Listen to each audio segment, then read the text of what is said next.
Yay, right Hi, buttons. everyone. Yes. Hi, everybody. Welcome. We are the Stalwart here at the Stalwart Initiative. Sorry, I'm befuzzled. Too many button pushing, all one sequence. Oh, guess I muted you guys. Don't know how long it's been that way. Sorry, players. Sorry, gang. We were Um, like, should we say something? yeah. Well, they could hear me, but you couldn't. That's all I kinds of thought messed that up. that might be the case. It's my first day off, so I tend to skip most of a night's sleep this morning. So now I'm half the half I used to be. So we're back, Stalwart Initiative, and we're here with Ventures in the Verse, our D&D Dark Matter campaign. Fantastic, by the way, Dark Matter campaign from Mage Hand Press, and we are deep in space. We're looking for roaches. We're on an abandoned ship, or somewhat abandoned in some fashion ship. Little Dead Space-esque mood, as Graham pointed out. Very good comparison there. And yeah, let's go around and meet everybody, and then we'll turn it over to our awesome DM Derek to bring us back in. So let's start over with. All right, I guess I'll start with me. We'll start on the right this time, and yeah, I'm Kyle. I'll be playing Zama. Zama is an Avia Ra and a bird-headed humanoid person. I guess I should have had Jillian draw the human parts because it's kind of confusing. It looks like it's an all-bird person, not an Aarakocra.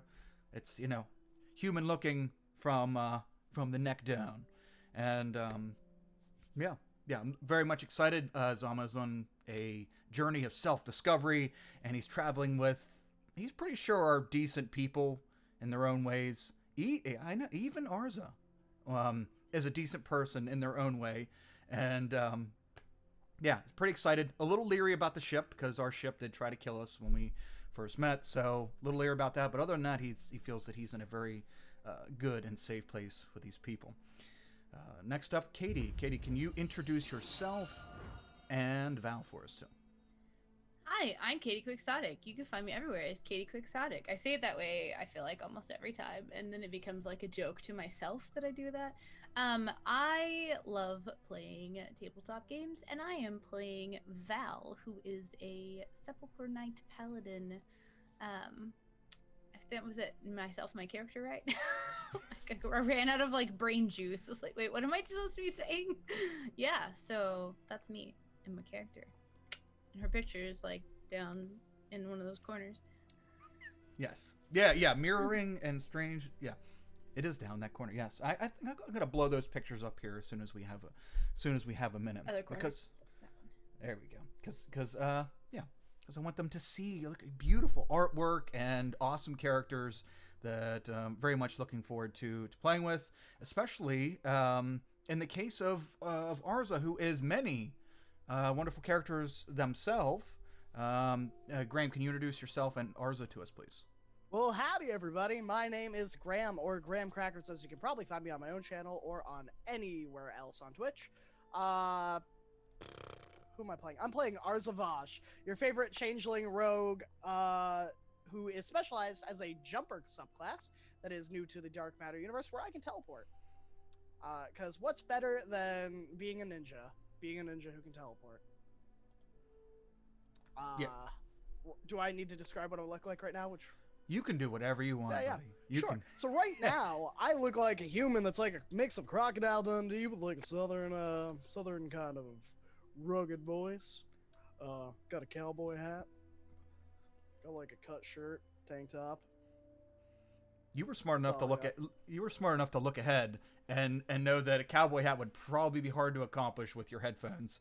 So so very good on your choice for cosplay there. I like to imagine they're all really tiny, that same little tiny size as that original hat. Oh yeah, nice. That would be great.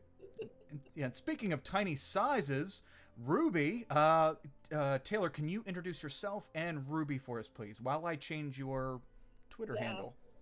I'm Taylor. You can find me on Twitter as on oh my gosh, as Lives and Lemons. Oh my god. I can't speak today. It's I drink no contagious. beak juice. You'll find me on Twitter as Lives and Lemons, which sometimes I read as Live Sand Lemons, which I crack myself up every time I see it. I'm playing Ruby, a gnome. She's a monk. She's quirky and she likes video games. So basically, she's a self-insert. Ooh. So like half of us. Nice. Oh, you'll also find me here on Twitch. The same Lives and Lemons, but there's underscores. Okay, so on Twitter, no underscores, just Lives and Lemons. Live Sand Lemons. Okay. There we go. I think I got it right this time. I can't believe I forgot to change that again. No, I mean, I didn't remind you, so you can't blame yourself. No, I have to. I have to. Self-accountability. Awesome. Yes, very, very much looking forward to venturing with the plucky Ruby. Very nice. And who is better to adventure with than none other person who is providing this adventure for us? Derek Sword, our world-renowned and now multiverse-renowned DM. Can you bring us into your adventure, Derek? I'd love to. Hi, everybody. I'm Derek Sword. I am, as always, your DM for these wonderful Saturday adventures. And yes, as we continue once again with our Dark Matter Ventures in the Verse game, we find our ragtag group of adventurers on their first official mission for Red, trying to pay off their debt for the ship that they used to even do this mission in the first place. Seems a little roundabout, but it's probably not a pyramid scheme. Don't worry. They have been tasked with traveling to a derelict ship that somehow broke down. It was carrying important cargo, time-sensitive cargo, roaches, which are tiny insects that tiny psychic insects that are commonly used as a psychedelic, psychotropic drug that allows pilots to travel safely through the verse without the use of super expensive magics or technologies. And they are super illegal because they are highly addictive and can also drive you to madness if abused. But because of their utility, they're also incredibly valuable. So roaches don't last too long in space. Red tasked the crew with going to the ship. If they wanted to save the crew, if there's any crew left to save, that's up to them. Bring the roaches back, save his investment. That's what's most important. So they traveled to the ship, found the War Dog, a smuggler class transport ship, got on board, and then proceeded to split up. So Ruby was left to protect the docking point where the umbilicus connected, and she, where we left her, saw something running at her down the hallway. I say running along the walls because the War Dog has no gravity at this point. The life support systems are still engaged, but gravity has been disengaged, and even the lighting in the ship itself is dim. The rest of the party went towards the back of the ship, towards the cargo bay in search of the roaches. They encountered first some of the crewmen's quarters, whereupon they discovered a person inside of one of the crewmen's quarters who tried to stab Val unsuccessfully and seemed very shaken up, as if he was ready to stab anything that came through that door. So that's where we're going to pick up now. So we will look to the majority of the party. So once again, this is a half-elven man. He has kind of strawberry blonde hair with these mutton chops that kind of come down the sides, and he looks very ragged, very manic in his expression, and he is absolutely holding a dagger as he's kind of floating there, as Val has managed to not fall into the room and get stabbed. But the rest of you are kind of floating outside the doorway. What would you all like to do? So, oh, after you, my friend. Okay. Did we hear? Wait, did we say that? Did Ruby scream? Did she yell something before? Whenever that thing was coming out of her, I know she was trying to be quiet. Ruby at first. has given any indication. Okay. Okay. Awesome. Okay, then I will just be letting Val handle this. Val and or Arza, as I'm standing back and watching. Yeah. So I can see this man, right? I think I made like a stealth check when I went up on top of cuz I'm like up towards the roof. Yeah, you're kind of floating up towards the roof, so you would probably be able to see maybe 3/4 of him Oh, if we had established that the kind of the roof is 10 feet up, the doorway is 10 feet off the ground, so you're kind of looking down at an angle, so you can kind of see past Val and see probably the knife. You probably wouldn't be able to see his face. I mean, I don't think I need to see his face. He just tried to stab somebody. Uh, but I think I'm gonna ready in action if that's all right. Sure. If he tries to make another swipe at Val, I'm gonna shoot. Okay. All right. So you Cause have I get readied paid. Yeah, cause I your get paid swarm pistol. more if I don't have to share. Okay. All right. So Arza, floating towards the ceiling, unseen, is kind of quick draws his swarm pistol and aims it just over Val's shoulder. And you said that after he kind of like lashed out initially, there was like an expression on his face, like he was surprised. Yeah, yeah. The last thing he said, in a very shocked manner, was, "Who are you?" That's right. That's right. I'm Val. Are you the crew? A member of the crew here? I was, yeah, I was one of them. You're not. What are you doing on this ship? We came for the cargo and perhaps the crew if they still were alive. What's happened? Well, the crew, I think, is all dead except for me and the captain. The captain went nuts. He went space mad, and he killed the rest of the crew, and he locked himself in the helm, and I was able to lock myself in here and hide. But I I think the rest of the crew's dead. What cargo were you after? Are you unaware of what you are transporting? I no, I don't know. Do you, the captain, he brings on new crew whenever he stops somewhere. He's kind of one of those professional smugglers. So me and the rest of the crew are new on the ship because that's how he keeps whatever he's transporting secret. He doesn't trust people a lot, and I guess he finally just snapped all the way and took everybody out except for me. If I remember correctly, it's something along the lines of 1 ton of roaches, so it's entirely possible that he was sampling his fare. Maybe I don't know. Listen, you're not going to kill me, right? I don't have to. You clearly are not space mad. I'm sorry I tried to stab you. I'm gonna put this. Well, I can't exactly put it down. I'm gonna put this away, and he puts his dagger. He slides it into a sheath on his thigh. It's understandable. I understand the need to survive, if nothing else. Just accompany us for the remainder of the way. We'll do our best to keep you safe. Or you can stay in here until we've cleared everything out and have transported all the goods over to our ship, or have determined whether or not we'll be able to tow it. Yeah, no, I'll come with you. I think there's I don't know. I think there's something else on the ship as well. I don't know. I don't know. I heard some noises. That's all. But yeah, if we were transporting roaches, they'd probably be in the cargo bay. It's around the corner. He kind of points to where you were all headed anyway. What makes you believe there's something else in the ship? Was there a stowaway? No, I heard stuff. I heard growling. I heard kind of some nastier sounds. Just I don't know. I think the captain went nuts anyway, and maybe he brought something else on board. I don't know. On top of that, how many crew members are there? What do they look like? And what are their names? I And how met did they die, more importantly?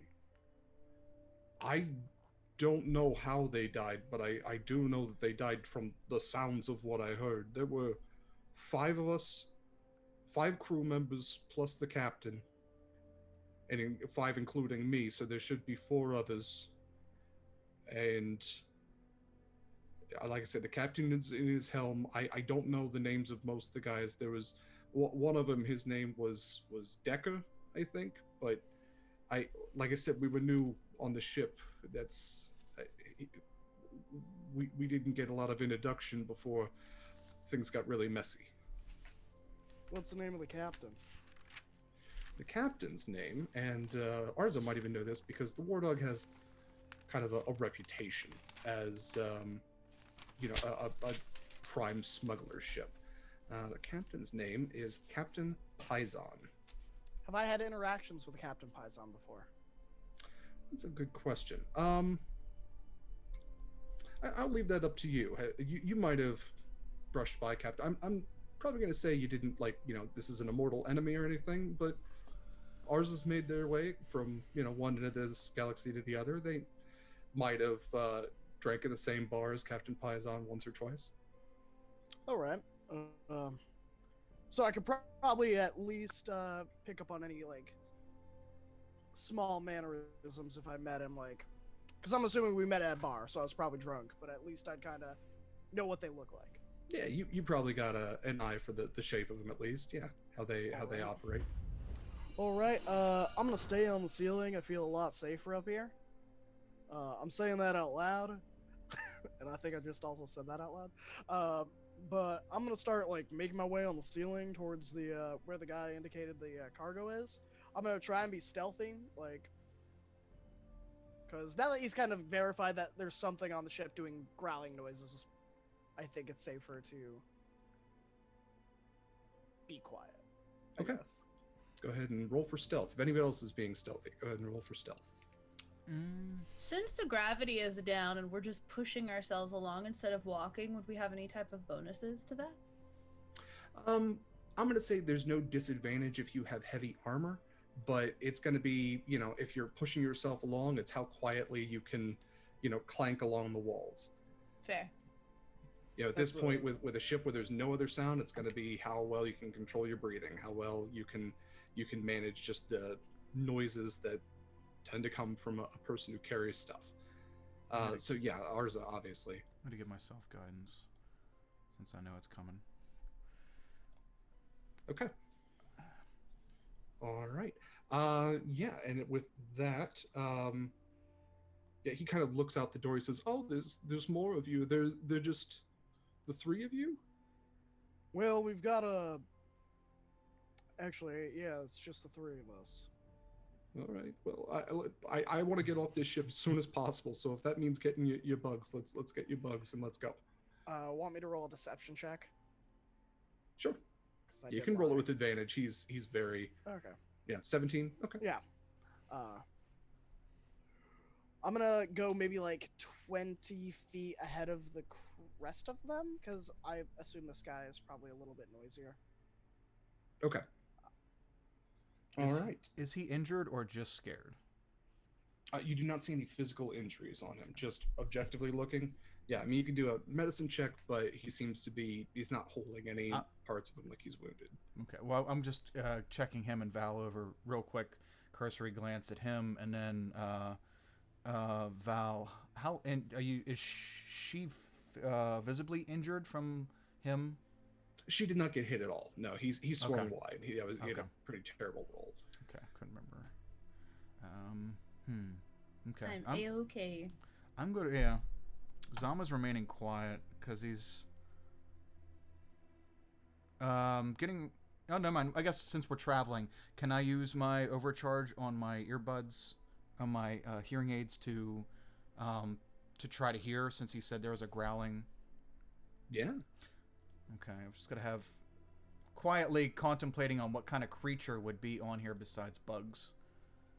How does that work? Something again? that eats bugs. So I'm gonna click on this. Okay. Something that might eat gnomes.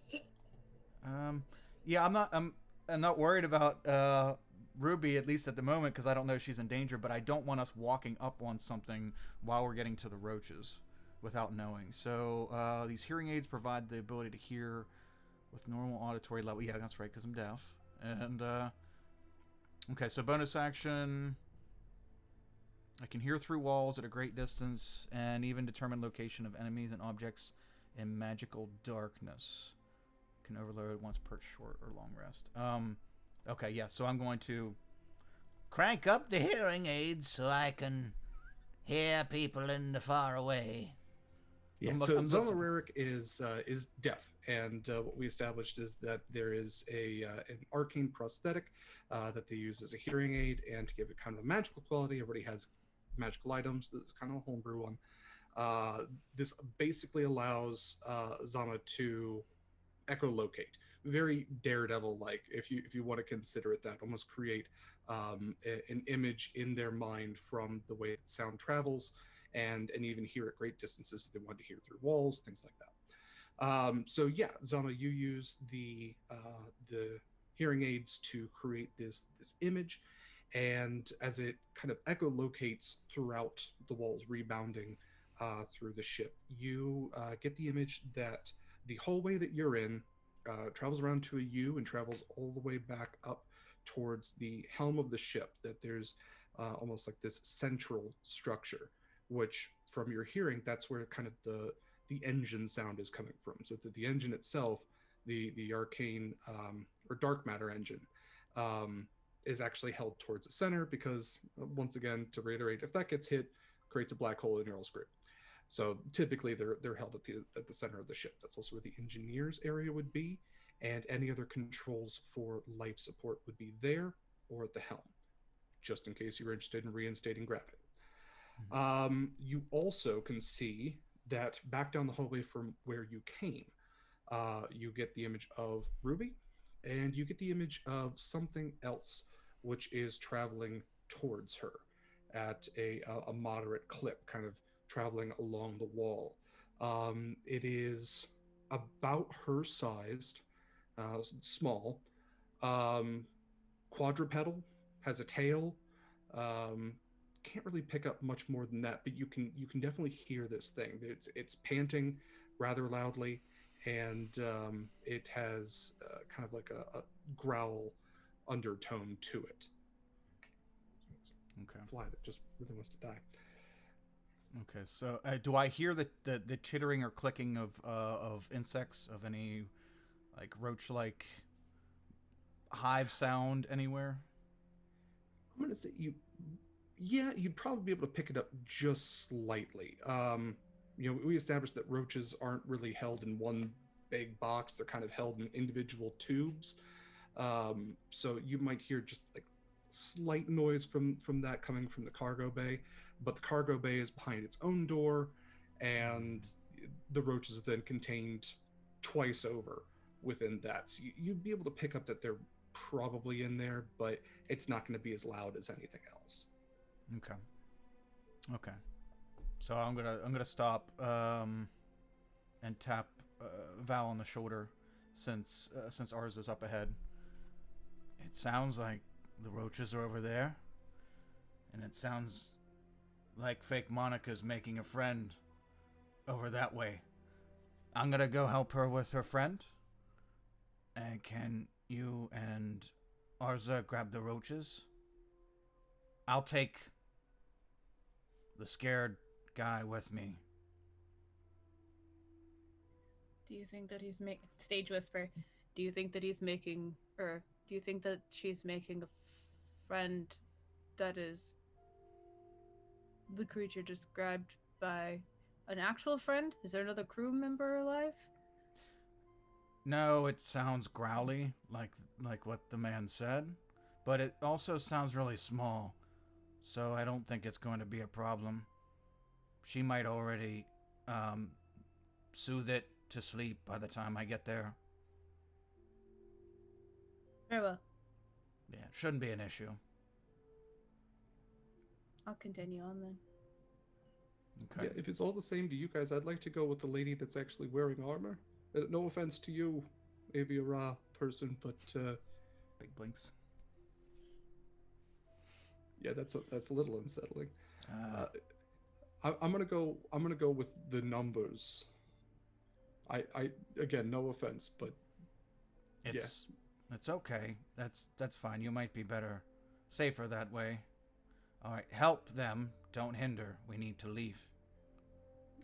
yeah, leaving number one priority for me. The bugs are priority for you. We'll deal with your guys' stuff first. And with that, we are going to jump to Taylor and Ruby. So, Ruby, you are in dim light. Yeah, You have dark vision, right? I believe so. Yeah. Oh. So you're picking it up as if it's normal light, and you once again see a small quadrupedal creature, has a tail, kind of weird kind of outline to it, but it is running towards you, kind of running along the wall. You can see it's not digging into the metal itself, but it does have claws on its feet that it is using to kind of dig into the rivets in between the panels, and it's kind of Mhm. pushing itself along that way. Okay. Can I act like it's a bear, raise my hands up and go ah, like trying to make myself bigger? I know I'm quite small, but like I believe that would be an intimidation, Yeah, go ahead and try to intimidate. which I'm not the greatest at. What was it? There it You're is. Oops, I hit it twice. pretty darn good. Okay, that's All good. right. Yeah, you tiny little Ruby, you put your arms up, you make yourself look bigger than you are, you kind of scream, and you see this thing like instantly pushes all four of its legs, kind of trying to stop the momentum of its zero gravity travel, and pushes against the metal, and you hear this yipe yipe yipe, and it turns and goes running the other way. Okay. Did it seem like it was trying to attack me, or that it was just like a lonely puppy? Make an insight check. Oh no. I want a puppy. Dad, I want a puppy. You weren't really No idea sure. to say. I mean, it's kind of like it was a strange animal running towards you. I'm going to say that you weren't really sure of the body language on it. It's not necessarily something you've encountered before. So reading its body language, it wasn't like holding balloons or a knife, so you couldn't really tell one way or the other. I'm gonna follow it stealthily. Okay, Now I'm roll a curious. stealth check then. Don't give me that crap. I'm pretty good at stealth though, so there's that. Okay, yeah, you're incredibly silent as you follow this thing.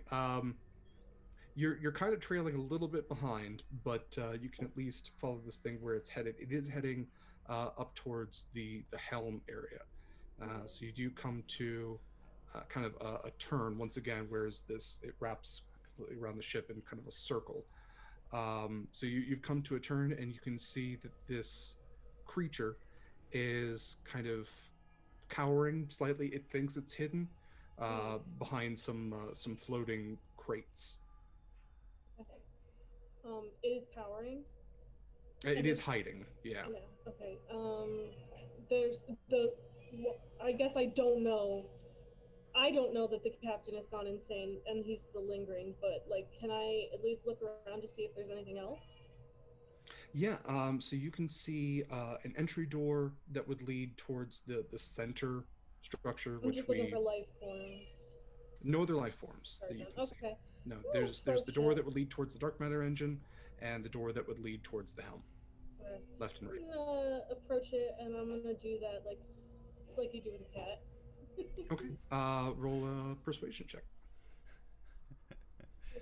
Good at that. Oh, that's not the best roll. This thing kind of pokes its head out just a little bit, and you see now that it's kind of cute. It's Mm. it's it's it's a strange looking creature. It's not something you've seen before. It is somewhat canine. There's definitely fur. There also seem to be scales, Oh, okay. but it peeks its head out, singular, and you see the ears. They were kind of like pulled back. You see them kind of like pop up a little bit. All right. I'm gonna reach out and let it sniff my hand. Okay. So you get a little bit closer, you stick your hand out, and this thing, you watch it kind of put its paws on top of the crate and push off. The crate kind of goes flying behind it, and it comes up and sniffs your hand for just a second, but the momentum actually leads it to kind of barrel more into you. And it's not quick, but eventually you are both kind of up against the far wall, and it starts licking your face, and you realize that Oh, it is very dog-like in its features. It is also very crocodile-like in its features, and you can roll a nature check if you'd like. You want to determine what this is? It's a crocodog. A crocodile. It is a crocodile. Crocodogs are a special type of alien beast um, that were kind of bred from experiments of trying to get your normal terrestrial animals to be weirder and better on other planets. So, in addition to the what do we have? The cephalobore, I think, is one of them, which I think is a cephalopod four. Um, yes, the arachno horse, which we're not going to talk about, and the crocodog. So yes, you have met a crocodog, and you can see that it has a collar around its neck with some tags, and it seems to be friendly. Even though you did scare it off, it doesn't seem to have too much animosity towards you. Okay. Do any of the tags have a name on them? Yeah, you look at the name tag, and it says Lockjaw. Lockjaw. Okay. All right. I guess I'm gonna. Man, I don't want to split the party anymore. I want to head back, but I also want to bring Lockjaw with me. So at this point, this is where Zama would approach. So Zama, you watch as this creature kind of tackles Ruby against the wall, and does Jaremia Ra have dark vision? Can't remember. Yeah. Okay. So to maybe anyone else, it would appear to be mauling her face, but to you, you can see it is a sign of affection. And yes, Ruby absolutely seems to have made a friend. You weren't wrong. Initial assumptions were correct. Fake Monica. Hi. I came to check on you. I heard Look, there I was. found a friend. His name is Lockjaw. That's awkward. Hi, Lockjaw. It's a pleasure to meet you. Nice. Are you gonna go back to where you were supposed to be? Well, I mean, he kind of came at me, and then then I went after him. Yeah, I mean, I guess. Okay. I don't mean. I mean, it's not. I don't. I'm not a place of authority. I just was checking, because when you leave, then what if you're gone and we think you're dead and your body's floating out into the void of space? I mean, you know I'm here. I do. I do now. Yes. Correct. All right. I will go back, but I'm bringing the boy with me. Animal companionship is very good. Very good for the heart. And you should bring your friend with you as long as he is ship trained and not going to maul us in our sleep. Like the I don't ship. think he's gonna maul us, but I guess I can't really speak towards ship training. But if he's not, I cross my heart, hand to the stars, that I will train him. Okay, well, just remember in zero gravity here, P floats. So Yeah, but we don't live stand in above zero him. Gravity. No, not on the ship. I'm just saying here. Don't Don't- stand above him. Yeah. I'll try my best. Okay. I'm gonna go back and check on the I'll roaches. go with you, and I'm just gonna kind of like I'm Okay. gonna beckon for Lockjaw and be like, "Come on, let's go," and see if he follows. All right, Ruby, you are establishing your bond with your new pet. Roll an animal handling check. Oh, Wolf. oh no! So bad. No, I guess I don't have a new pet. Lockjaw is does not respect you. No. Lockjaw is not necessarily fully attached yet, but is intrigued. It's not a total failure, but I'm going to say that if you were to put Lockjaw on a leash, he'd probably drag you across the dog park. So Lockjaw is not your dog just yet. But Lockjaw, when Zama, when you approach, Lockjaw kind of turns towards you and kind of tilts its head a little bit and does launch towards you and kind of goes about licking your face. It's a strange smell that comes from this thing. It's not your traditional dog breath. It's space dog breath. It's worse. It's worse. That's what. Great. Excellent. I'll grab it and try to like hold it out so that its little legs are kicking in the middle of the air. Try to hold it out a little bit. That's not Ruby, not Taylor. Give it a pet. It's not. No, it's not mine. I don't know how to do it. Zama, go ahead and roll animal handling. We'll see how. Okay. Just awkwardly holding it out like a person who never had a pet before. Oh, It so seems he's to have a Zama's little bit pet. more affection for Zama. That's I, Right okay. As now. long as it's on the ship with us, I'll be satisfied. I don't know how to. What do I do with it? He So Zama, wants it kind to of like wiggles use. for a minute, and then it just like stops and just kind of like dead stares into your eyes, uncomfortably so. Like it's almost like challenging you, and then starts wiggling again. I'm an owl, bitch. I'll hold this blink. Let's go. No, wait, that's not what I wanted to say. Sorry, I felt challenged. Okay. Fake Monica, can you take it? Can you have it come to you? Um, I'm come here. So Zama, you let go of it, and it kind pushing of it. is just like floating in the zero gravity, and then it notices its tail, and kind of uses its momentum to continuously spin, chasing its tail with the zero G. Nice.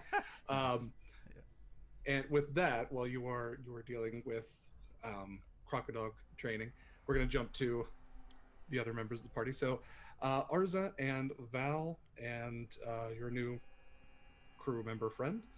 Did he give Um, us a name? yeah, you ask what his name is. His name is Bilzerian Turner. Wow. Hmm. That's a whole lot of name. I love Bilzerian, it. All right. I love it. Yeah, my parents thought that I'd be, gotta have a big name for a little man. Wait, did you name him Will Turner? No, Bilzerian Turner. Bilzerian. Bill Turner? I did That's not what mean I was that. thinking too. I definitely picked up on the like Will Turner, Bill Turner being the only I did survivor of not the intend shipwreck. to Pirates of the Caribbean this. Like I mean, it's literally, only fitting that we Definitely think- joked before the game that we were going to become space pirates. literally Do not read into bootstrap this. Bill. This isn't one of my Seriously. references. It's maybe an accidental one. This means nothing. I Taylor, turned. I'm right there with you. That's why I laughed. I was like, haha, we have found Bill Turner. Yeah. Great. Well, now you know what to do, Derek. Yeah. Yeah. So Um, I'm like 20 feet above them, or before them, and I still have my flashlight, my Yeah. pistol. yeah, and I believe you all do have a comm set if that's ever something you want to take advantage of. Oh, okay. Those are popular. That's definitely have- would make things We have easier. futuristic tools in this, so I believe that everybody does have a comm set, data pad, flashlight, or at least a flare or something. Yeah, check out the stuff you got because I don't think I have a comm set. Oh, I do. Oh my god. Yeah, Can don't it wait be for me like to a give you stones of far communicator? speech. They already invented those. Yeah. So press Says the button. Nokia. I feel like Val forgets to use it all the time anyway because she can just look at somebody and talk to them in their head. Yeah, That's fair. That's a And good she's point. like, "Oh right," and does the thing. Is there anything Uh, I can see as we're going forward? Yeah, so if you are headed towards the cargo, you'll get there pretty quick. The crew quarters were literally just around the corner from the cargo bay. The cargo door is very large, kind of makes sense to get cargo in and out. And the bay that leads, or the door that leads from the ship proper to the cargo bay, does have a window on it. It's one of those kind of like tight airlock doors, because much like your ship, the cargo bay can actually open to the outside to bring things in and out. So it could actually open to space if commanded to do so. So you can look through the window. You do see that there's a couple of stacks of various cargo, and then yeah, you could probably identify. You'd know what you were looking for. There's very clearly what would be a 1-ton container. It's maybe about 10 feet by 10 feet, and it's marked with kind of the special coloring, which would indicate kind of live uh, parcel. Could it fit? Could the crate of it fit through the hallway? Yeah. Okay. Yeah. And it is floating. Everything in there is floating. If not too much off the ground, it is at least somewhat in the air within 0 G. And go ahead and make a perception check to see if you notice anything else. Sure, I can do that. I'm not great at this. But Well, there's an that- 11. Oh no. Yeah. Besides that, you see just other kind of detritus, just trash that's on the All floor right. that seems to be floating. But yeah, you don't really notice anything else. Okay. So I'm still going up by the window. So what I think I'm gonna do is I'm gonna motion for Val and Bill Zarian. I don't want to give him a nickname. I'm not that close with him. To wait, and I'll pull. Has Val done the telepathic link with me yet? I think she did it with I think it was Tazama. Tazama, and I don't think I know she can even do that. Uh, so I'll just motion for her to wait, and I'll point like behind us, like, and I will open the door, and I'm gonna like kind of skirt in and try and like stay as concealed as possible, and just see if there's anything living there. If I don't see anything living there, I'll probably go and check on the roaches and see if they've been tampered with. Yeah, you do not see anything living. There's nothing that has any necessary movement from your point of view, and yeah, the roaches seem to be intact, untampered with. Are there any bodies or anything?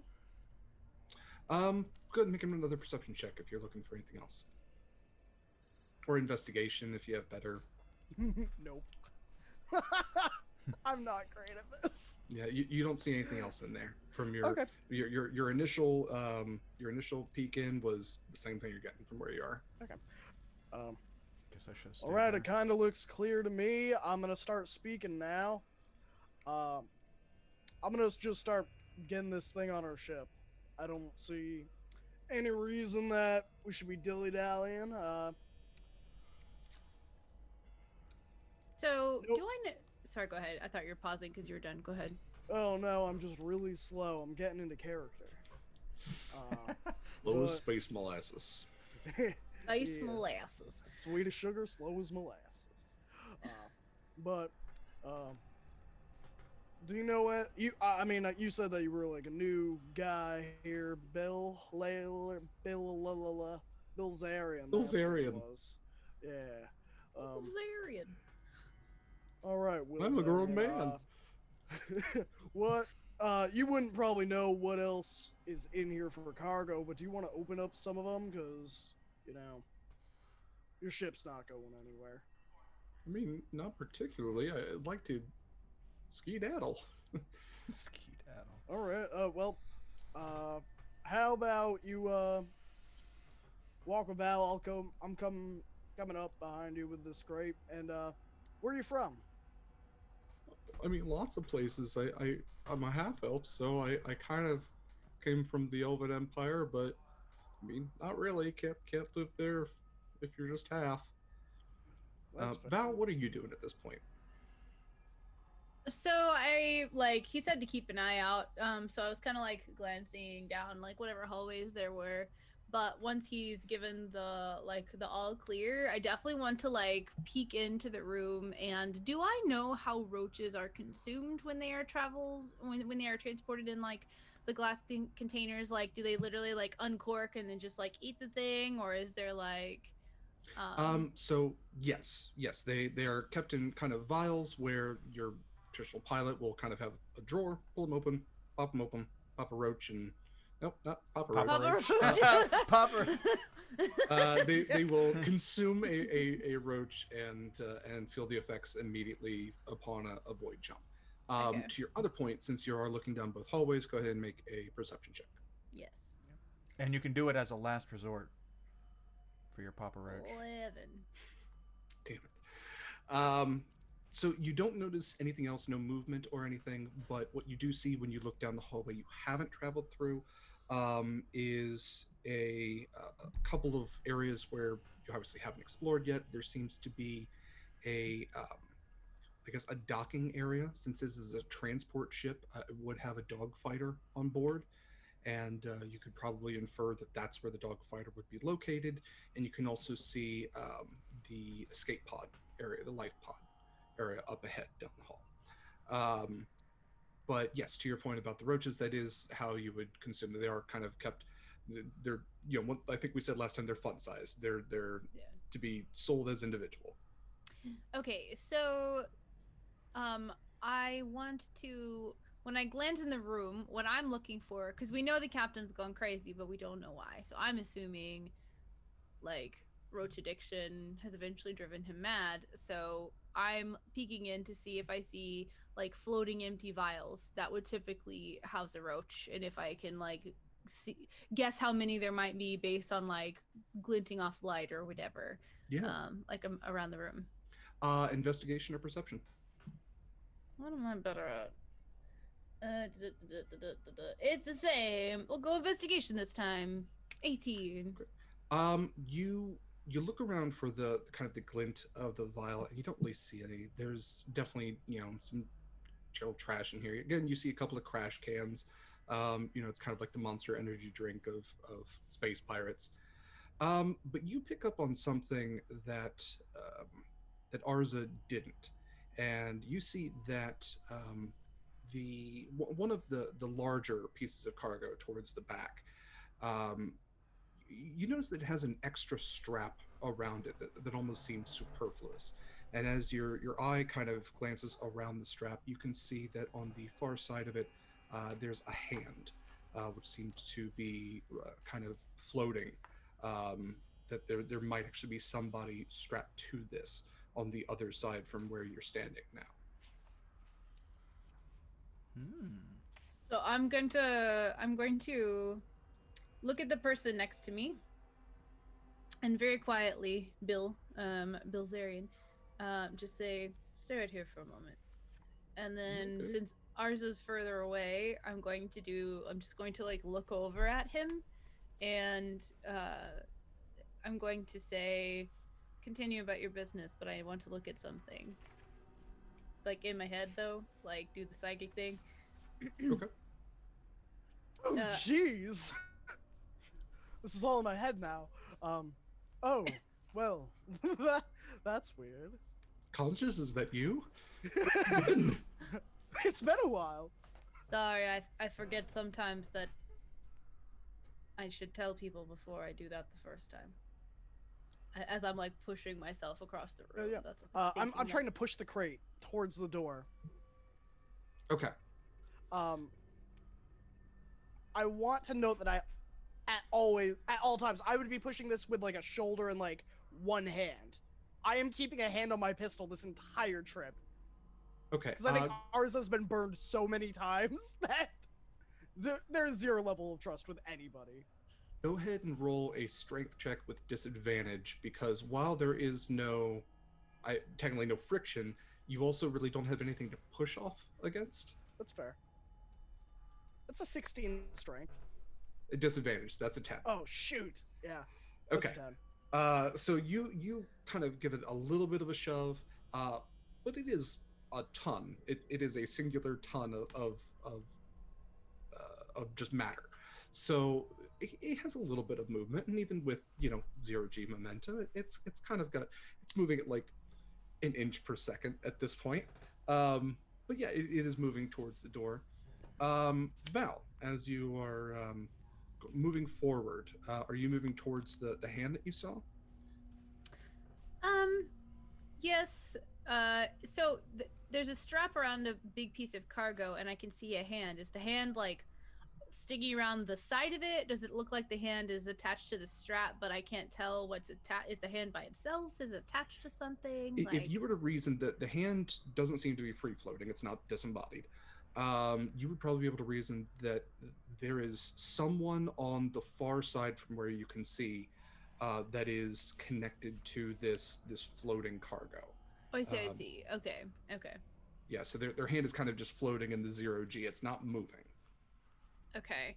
I am going to go ahead and just like pull out the repeater, Hmm. but my intent isn't necessarily to shoot when I see somebody. It's more like just in case. Um, so I'll go like if I'm seeing their hands sticking out like over the top, then I'll just kind of like push myself like up so that I can go like up and over and like look down and see what it is. But if it's around the side, then it's like similarly like around whatever side that I'm seeing it from. Sure. So yeah, you travel either up and over or around the side. Regardless, you're not coming around and facing this thing head on. But what you see um, can mostly be defined as it is certainly a corpse.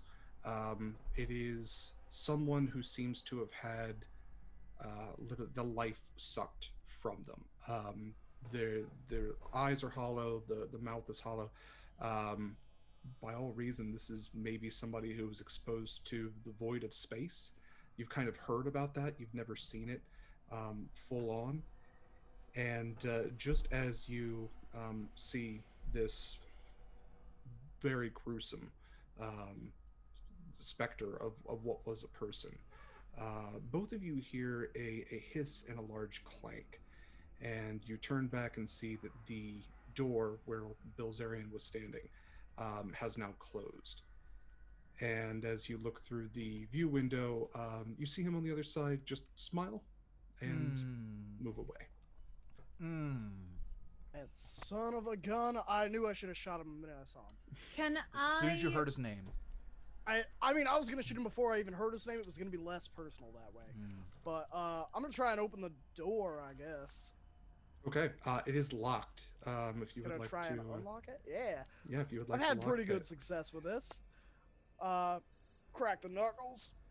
Now, Val, I know you probably haven't seen me try this before, so fingers crossed it works. I But hope it works because it looks like he exposed somebody to uh, space. yeah, I mean, are we under the agreement that if we see him again, we're gonna shoot him and kill him? Because Absolutely. all right, I knew I liked you far better than well, far better than most people. I'm gonna try and unlock this door with my little data pad. I'll like plug it in, and that's an 18 for thieves' tools. the door does not open. And Val, you at that point, as you've turned to see Arza kind of fiddling with the door, you feel something grip around your wrist. Or sorry, not your wrist, your ankle. And you look down and see that this husk of a person has animated and is clawing its way up towards you. And with that, we are going to roll for initiative. Ugh, okay. Would you kind of have free action to use a calm? Yeah, yeah, Okay. you're just talking at that point. Okie dokie. Initiative. Val feels the same way about this that I do. Ah, shoot.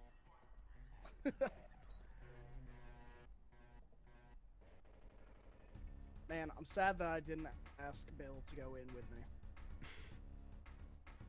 Insight's 2020. I know, right? Oh, right. Hey, that's a terrible little initiative roll. And that's a good initiative roll. Weird. All right. So it'll be Val, Arza, and then our two. Actually, it's three. Um, yeah. So Val, Arza. Just a side note, I really like the idea of a forlorn husk. It's just so sad. I'm sad, I'm dead, I'm reanimated, I'm having a bad time, y'all. Everything about this is worst case scenario. All right, Val. So you look down, you see this. It is a husk. That is the dark matter name for it. It is a person who has been exposed to the void of space, and while they were emptied of all that made them a person, they were then simultaneously filled with all that was the void. They are a type of undead that basically embodies all that is empty and bad. So one of them has gripped your ankle. What would you like to do? Um, is this normal rules where I can only draw or stow one weapon per round for free action, Nah, right? that's fine. Yeah, if you wanna, yeah, you can stow and draw weapons as you want. Okay, I would like to take out my laser sword Yeah. and get some Jedi stuff going on here. So I believe that I can two-hand this, and If that's it's what I've yeah, it's got. technically Yeah, a it's versatile. long sword. Yeah. Okay. So yeah, so kind of do like a quick, like I think like I had it, but I was like still like near the holster, kind of like how when you're like kind of like more like touching the gun than really like holding it, and it's like a oh no, like pull out the laser sword two hand, just make like a swing at it, Cool. and I will smite it as well if I hit, providing that I do. Ooh, 13. That hits. Oh sweet. Oh wait, are we level 5? I have You two are. Yes. attacks. that'll hit 2 then. 2 hits. So 10 for the first one. Mhm. And then 8 for the second one. Nice. And I'm going to do a Divine Smite. Another 12. So All 30 right. points of damage. Yeah, I'm not even gonna. I was going to tell you what was left. There's nothing left.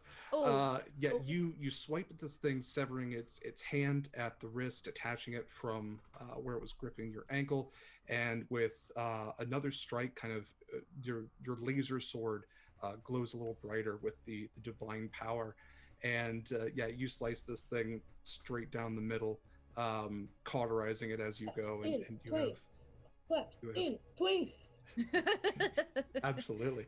You have decimated this husk, and it is at that point that you can see that the other pieces of cargo, the other 2 pieces of cargo, also had people attached to them. And with that, the other 2 are kind of clawing their way up onto the floating pieces of cargo. If you kind of imagine them as like floating islands. And Arza, it is your turn. All right, so I just watched my captain just eviscerate this thing. Door's not unlocking, so I'm gonna pull up the comm. If you see another human being, shoot to kill. They have locked us in the docking bay. They'll say their name is Bill. Literally, just shoot them on sight. Val approves. We're fighting husks. Rest of the crew's probably dead. I never liked that name anyway. And I am going to. Well, I already have my swarm pistol, so I'm gonna put my back to like the crate of roaches and keep like backpedaling and trying to push it towards the door. Great. And I'm gonna fire. You said there's 2 husks left. Mm-hmm. Are they still strapped? No. Okay.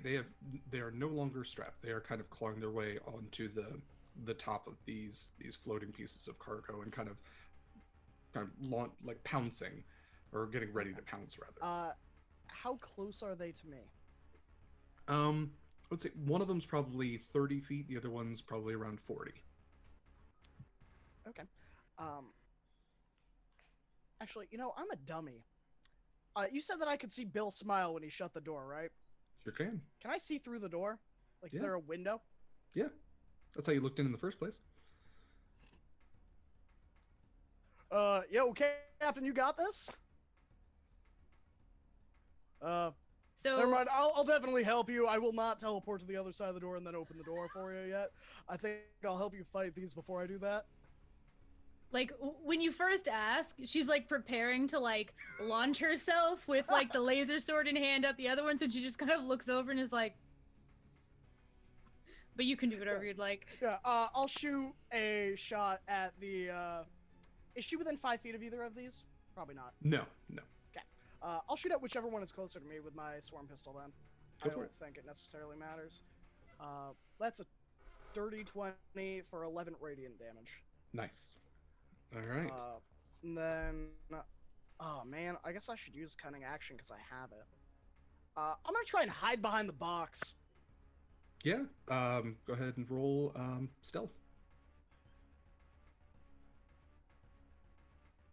Let's see here, stealth.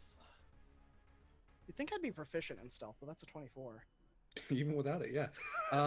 Yeah, you have full cover as you kind of duck behind this box, this crate. So yeah, you have full cover. You are fully hidden. The remaining husks seem to have focused their attention solely on Val. All right, and it is now their turn.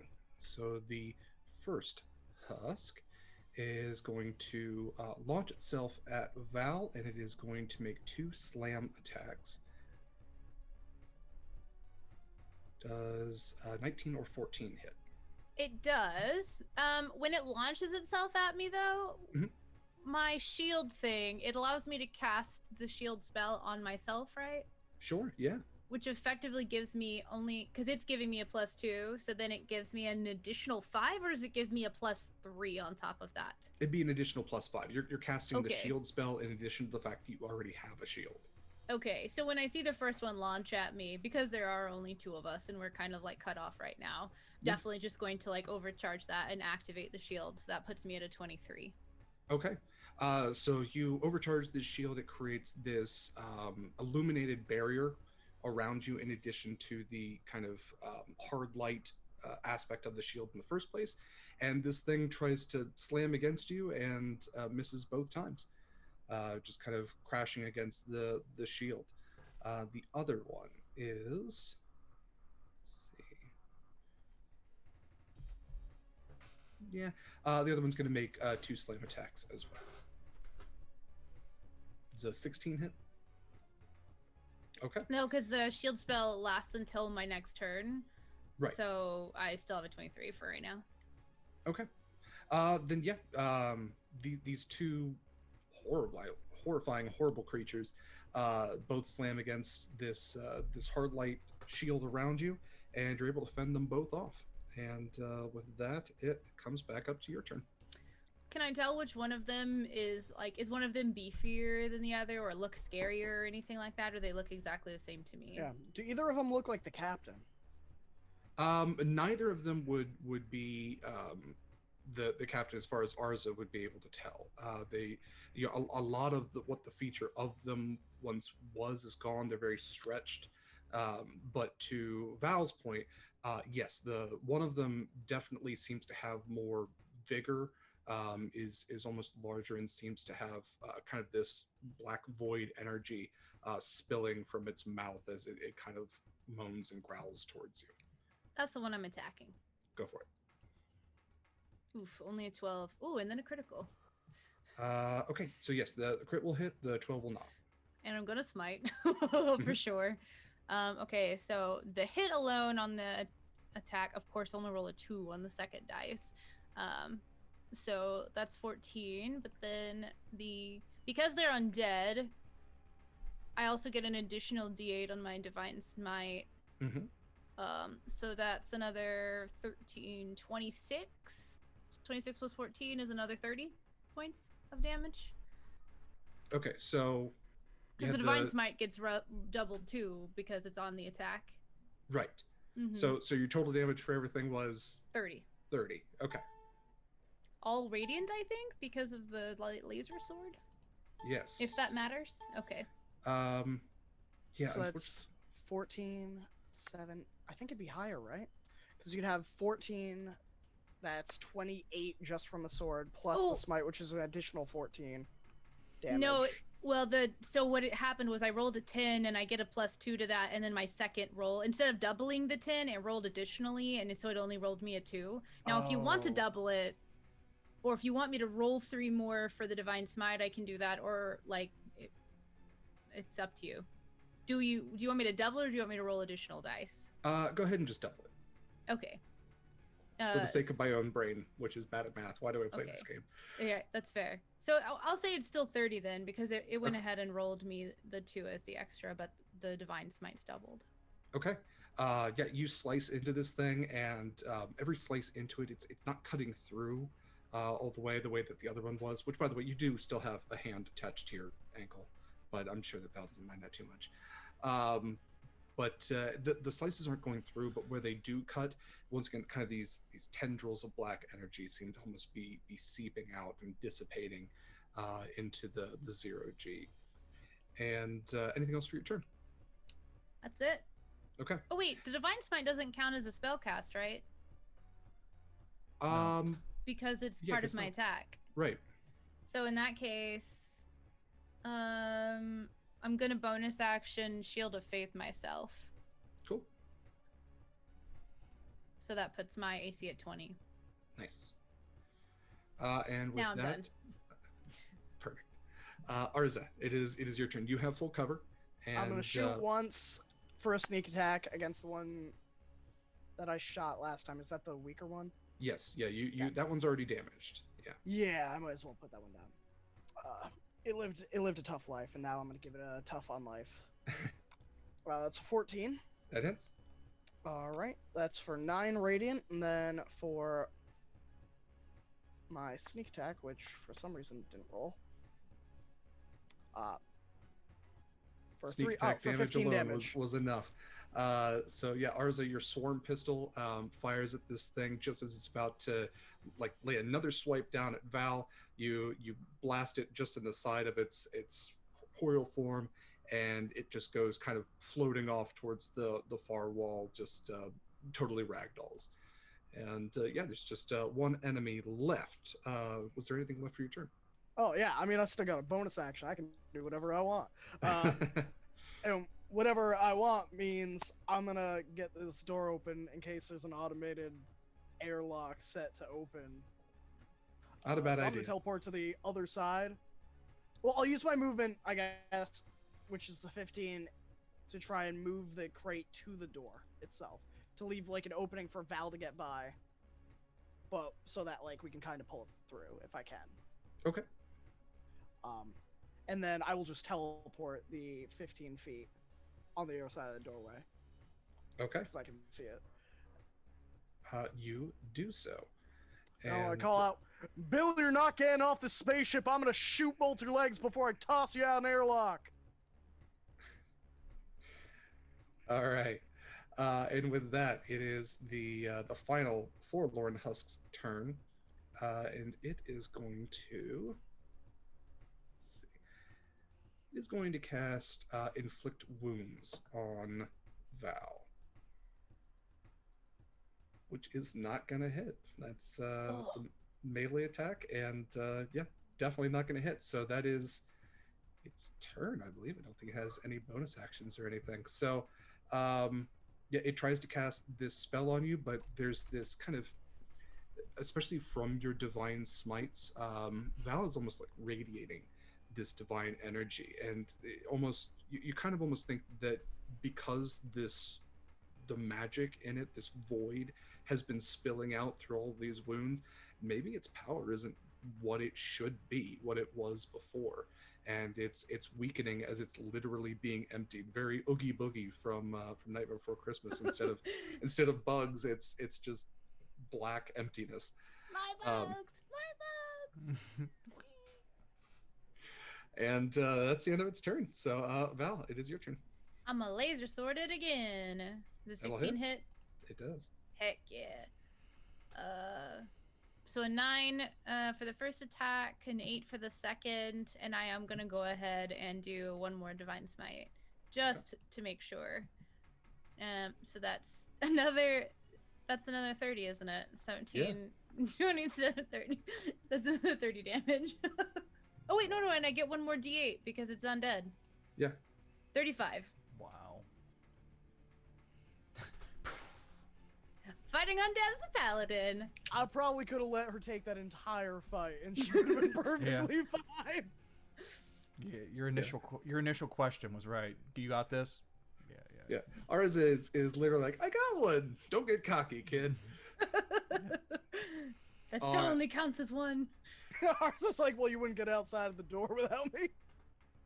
Val, this thing is looking incredibly rough at this point. It is barely holding on. I'm gonna say, if you want, you can make one more attack with disadvantage, and see if you can finish this thing off. Okay. 18. Yeah.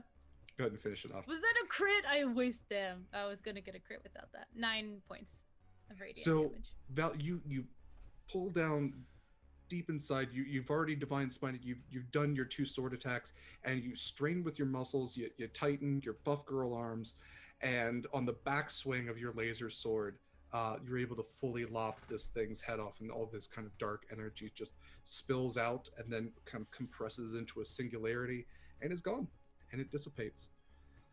And at that point, Arza, you are able to open the door from the other side. It was locked from the inside, outside, whatever you want to call it. It's all technically inside.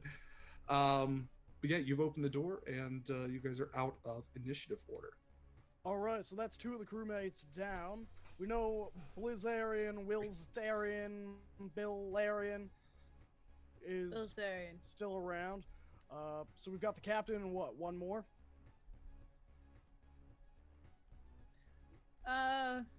Theoretically, unless he lied, which is entirely That's possible. entirely fair. do you want to get the roaches? It's gonna be very slow if I'm the one pushing this. We could work together. Also, I wonder what was in those crates. I'm gonna go. We can kill Bill, then we can check the crates. Was that the reference you were going for? It Kill really Bill? wasn't. I just Okay. thought Bilzerian was a fun space name. It is a fun space name, but it just there's so many layers behind it. You all are It's just true. digging for references here. I should have Yeah. put one. I'm sorry. I got one more. I got one more once we catch up. Okay. All right. Yeah. So I guess So- I'm just gonna start dashing towards the way I think Bill would have gone. Great. And with that, we will jump back to Zama and Ruby. So you have your space dog, and you all have started to make your way towards the cargo area.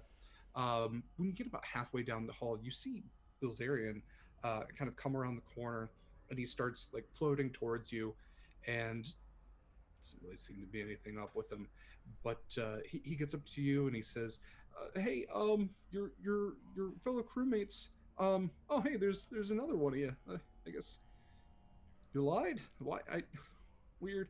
Yeah, they're gonna get the roaches, and they said that we should all go back to the ship." Who are So- you? When he I'm only gonna wait for him to get because Arza did give out the call that he's a douche.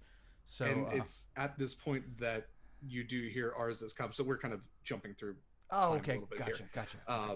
Yes, that was a full combat. So it is just when he says that you hear Arza come over the comm, basically saying that Bilzerian's an asshole and needs to get shot on sight. And you see his face just kind of drop and then just turn into a little smirk. And he is there anything you would like to do? Unsheath my laser claws. Get fucked. I'm not gonna do all that, but yeah, we're gonna take you Okay. alive, hopefully. Go ahead and roll for initiative because he is going to draw his repeater, and we're going to see if he can get off a shot before you do. He can. He can do that. So my reference was, so he's Turner, and then we found Hooch. I don't know if anybody's old enough to know Turner and Hooch. He's So, not as wholesome as Tom Hanks, though. no. Definitely was going to murder some of your crewmates. Everybody loves Tom Hanks. All right, so Zama, if you did want to do something before he drew and shot, Yeah. you may. Okay, I want to heat metal that pistol when he pulls it out and puts it in his hand. Go for it.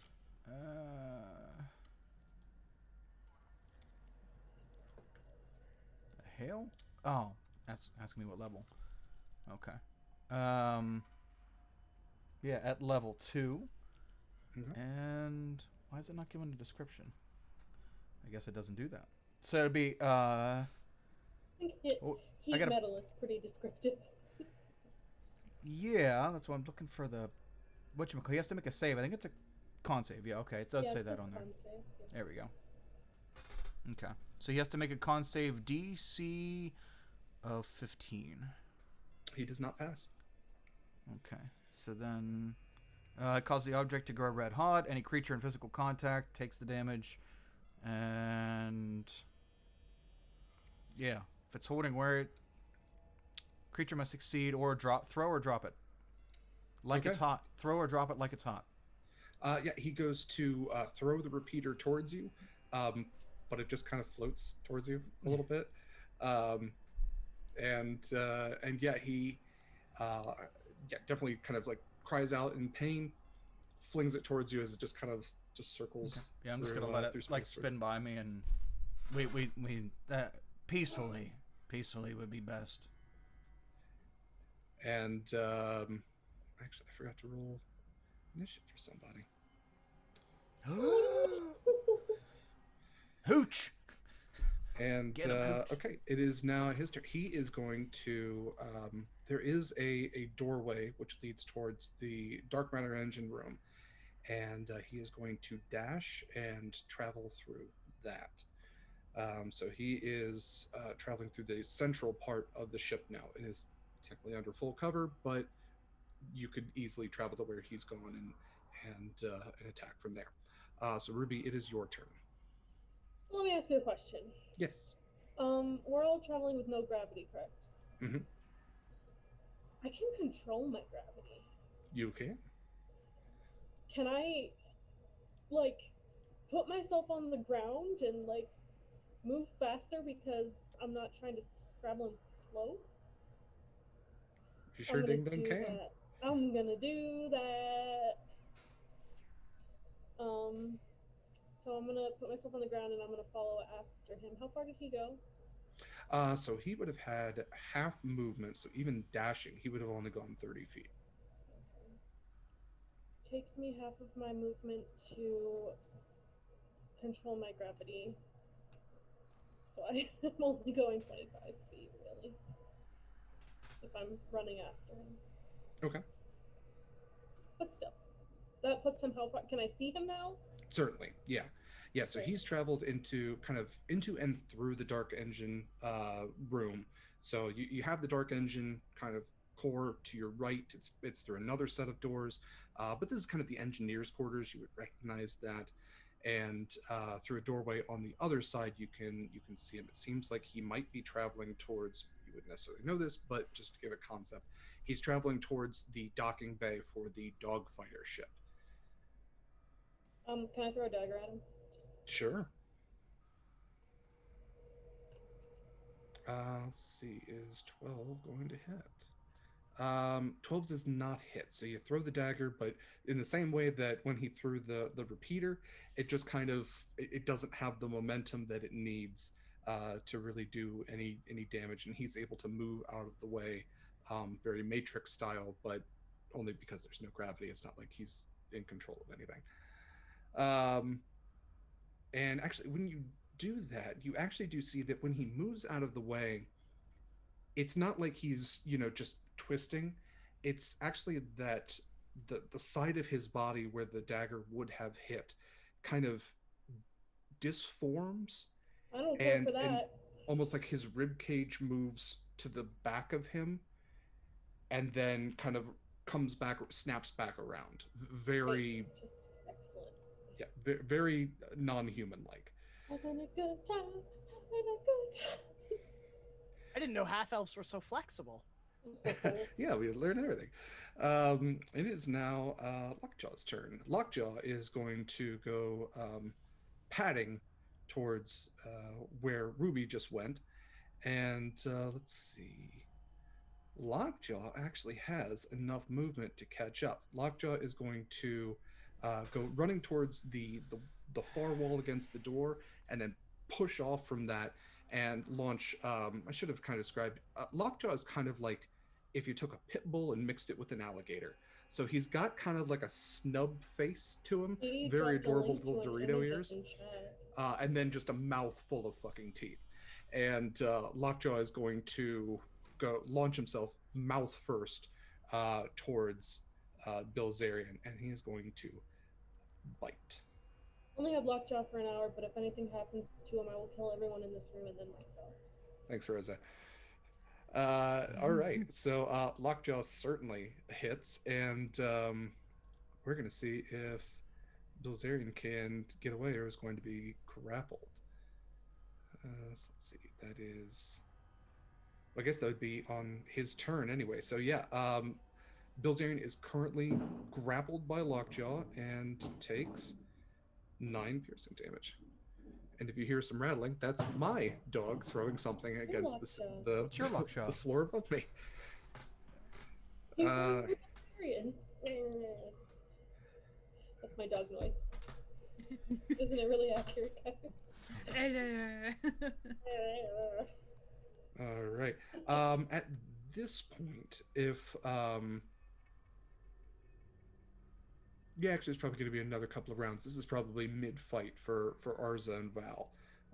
We'll say in 2 rounds they'll have been done, and if stuff's still going on, you guys can engage. That fair?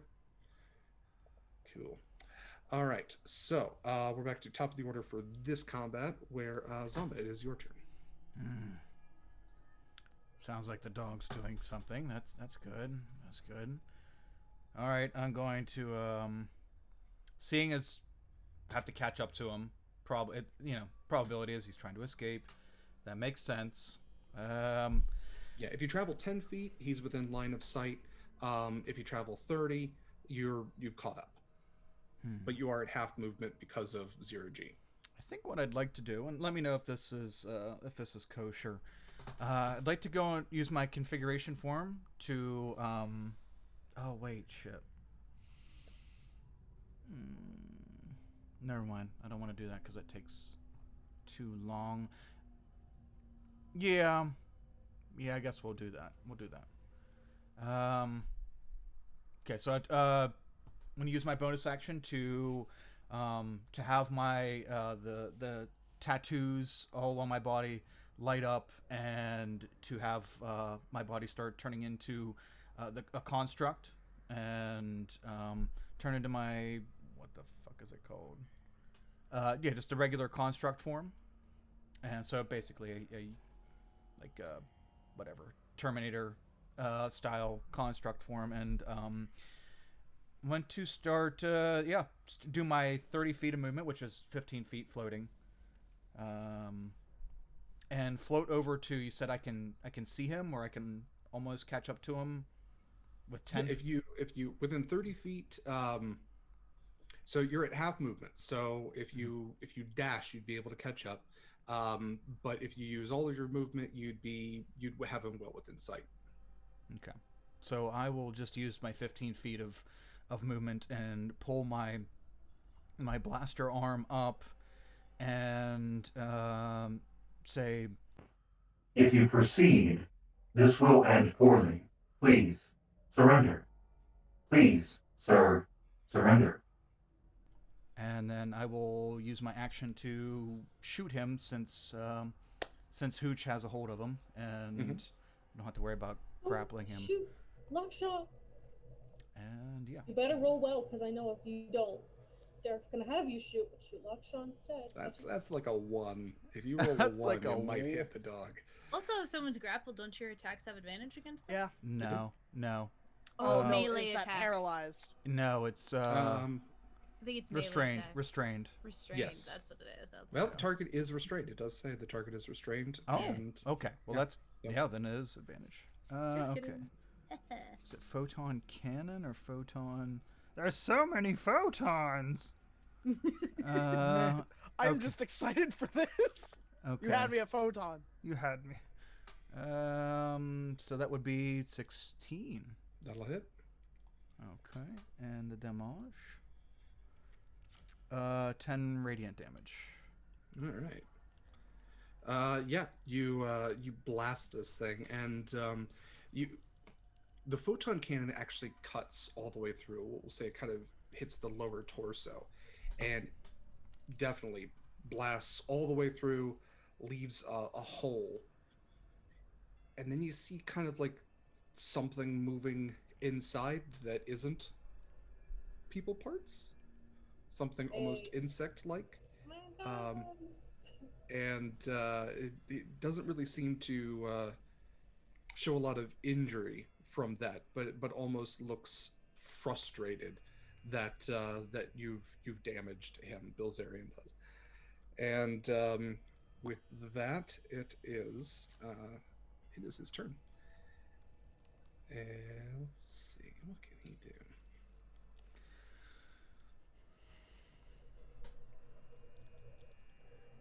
All right. Well, I guess first of all, he is going to have to get out of the grapple, and he's going to do that by doffing his skin suit. And what you see is Bilzerian opens his mouth, and then opens it wider than he should, and then even wider than that. And as the skin starts to stretch, you see these two pincers on either end, and this multi-legged insectoid aberration pulls itself out of the flesh suit that was Bilzerian, and Lockjaw is still kind of attached to the arm of this thing, and almost like you hear like a as the it kind of just goes limp, and Lockjaw just kind of goes floating off as it has this person chew toy, essentially. Um, but the creature that has pulled its way out uses its multi-legged form to kind of clack along the metal wall, and it uses its movement to then travel further down the hallway out of sight. And You that is its turn. creepy ass exoskeleton motherfucker. Okay. Is he still? Is it still floating? Like it's still swimming down the hallway at 15 No, feet? it is now walking very insect-like along the wall. Okay. So it is traveling at normal speed now. Okay. But it had a regular movement because it had to get out of the grapple. It had regular, so it used its action to get out of the grapple by doffing the skin suit, basically in a similar way to heat metal. It took off the armor, but it can do that as an action. Its armor just happened to be a person suit, and then used its movement to travel along the wall. Okay. Just curious on whether it dashed or not. Okay. No, it did not dash, so it just used 30 feet of regular movement. Okay. Was this person suit like a real person at one point, or was it like a construct that he did? Ruby can roll. I mean, I guess it doesn't matter. I'm just asking for personal reference. For personal reference, this is a body snatcher. That was Bilzerian was a person. Okay, poor Bilzerian. Poor Will Turner. Right. All right, Alright. and Ruby, it is your turn. My turn. How far away am I from him? So at this point, you used your regular movement. So you moved 20 feet, and then it moved an additional 30. So you're about 50 feet from it now. 40 feet. You'd be 40 feet from it. Gun. Alright. Well, I mean, I can't reach it. I can't throw another dagger. I only have one of those.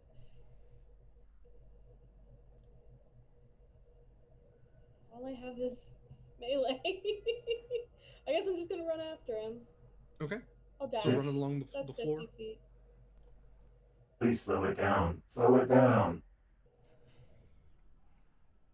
Yeah. So Ruby is almost thudding along the floor. This gnome, using the gravitational control that she has kind of like increased her density to the point of almost like the heart of a star, and is thudding along the ground to ensure her main maintenance of gravitational control.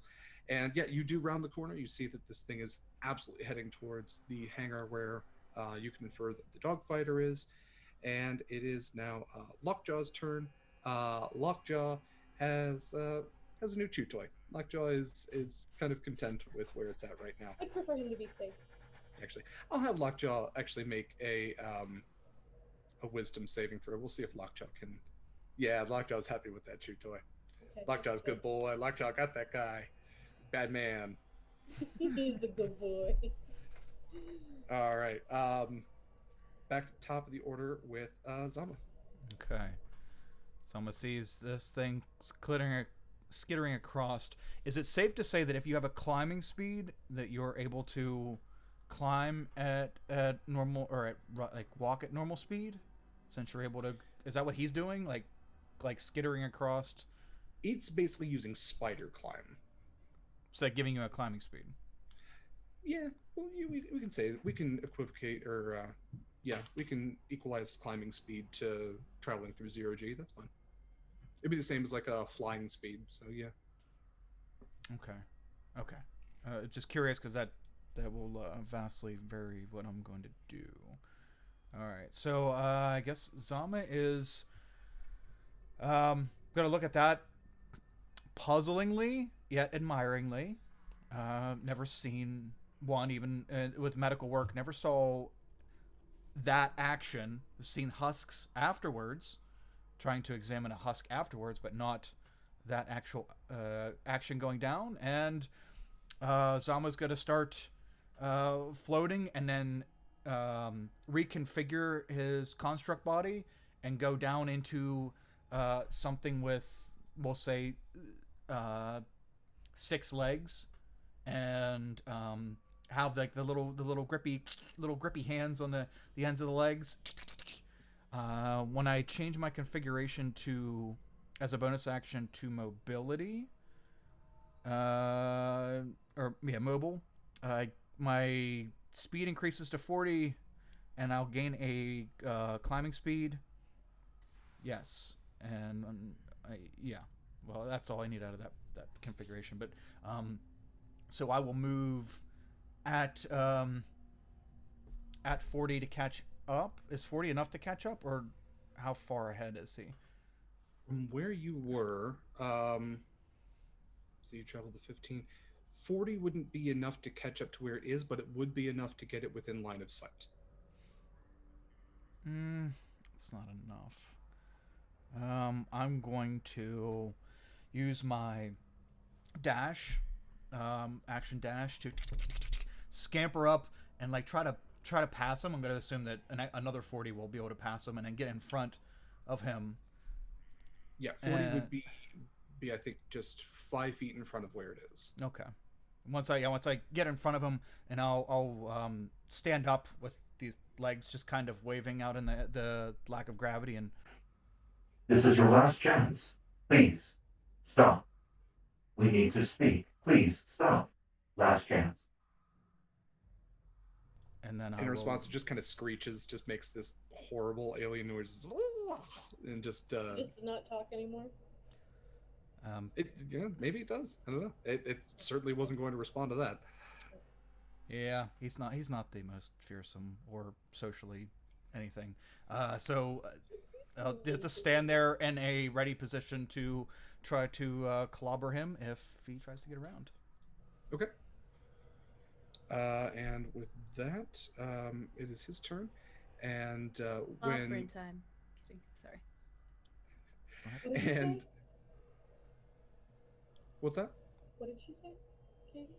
I said it's clobbering time. Oh, Clobbered. okay. So as Zama kind of surpasses and then threatens this thing, Zama, you watch as kind of this shimmer covers the thing, and it is going to turn invisible at level 2. So it's only going to target itself, but it is invisible, and yeah, you can't really see anything past that. Let's see. Son of a bitch. It has plot armor. Shit. Warning. Warning. Okay. It's And okay. It Ruby, only it lasts is, a minute. All right. I had caught up to it before that, right? I believe. you had it in line of sight, so you can see. You saw Zama get in front of it. You saw it turn invisible. Right. Can I? How far away is it? Well, was it? Was it before it went invisible? I mean, it hasn't. I think it was 20 feet, is what we said. Okay. So I'm gonna. I have enough speed. I'm going to go and stab where I last saw it. Okay. I don't Go know if ahead and that's gonna roll an work or not, attack that's all I with have. disadvantage. Great. Oh yeah. So it took its turn. So it probably moved or tried to move. Am I allowed to attack opportunity attack? If it moved out of my Uh, range, would I know? Yeah, it did move. So yeah, you can do an opportunity attack with disadvantage. You probably would have heard the click clacks If it, I was of gonna say, of it moving past you. I was gonna say, if it's part of the plot thing, I'm roll with not, just It's not being, part of the plot thing. I Huh? was trying to think of whether it would work or not, but yeah, this thing is moving along the wall. It is making noise. Zama would have certainly picked that up. So yeah, Zama, you can roll an opportunity attack with disadvantage. Poom. We'll see if it works. No, 12. So Zama, you blast into the wall, and leave a sizable scorch mark. But you continue to hear the click clacks traveling behind you, and so Ruby, would that affect what you did if you saw Zama take a shot? Yeah. Can I hear the click clacks or just Zama? Zama with his. You can roll a perception check just as a free action. Yes, you can pick up on them. So you can definitely hear, despite the sounds of battle and everything else, um, you can definitely hear that something is moving past where Zama is. So you've caught up basically to where Zama is. You are face to face with Zama, and something seems to be moving behind him. You just can't see what. You can kind of pick up as you look that you can see the shimmer, very like Predator. There's a shimmer in the light, but you can't get a clear draw on this thing. All right, can I stab where I kind of hear where it's at? Sure. Okay. Yeah, with disadvantage because it's Absolutely invisible. not. Yeah, you take another swing and I'm just like angrily like ah, and just wildly swinging. yeah, just a tiny little Wolverine gnome with laser claws. Um, all right, and yeah, Lockjaw's out of the picture at this point.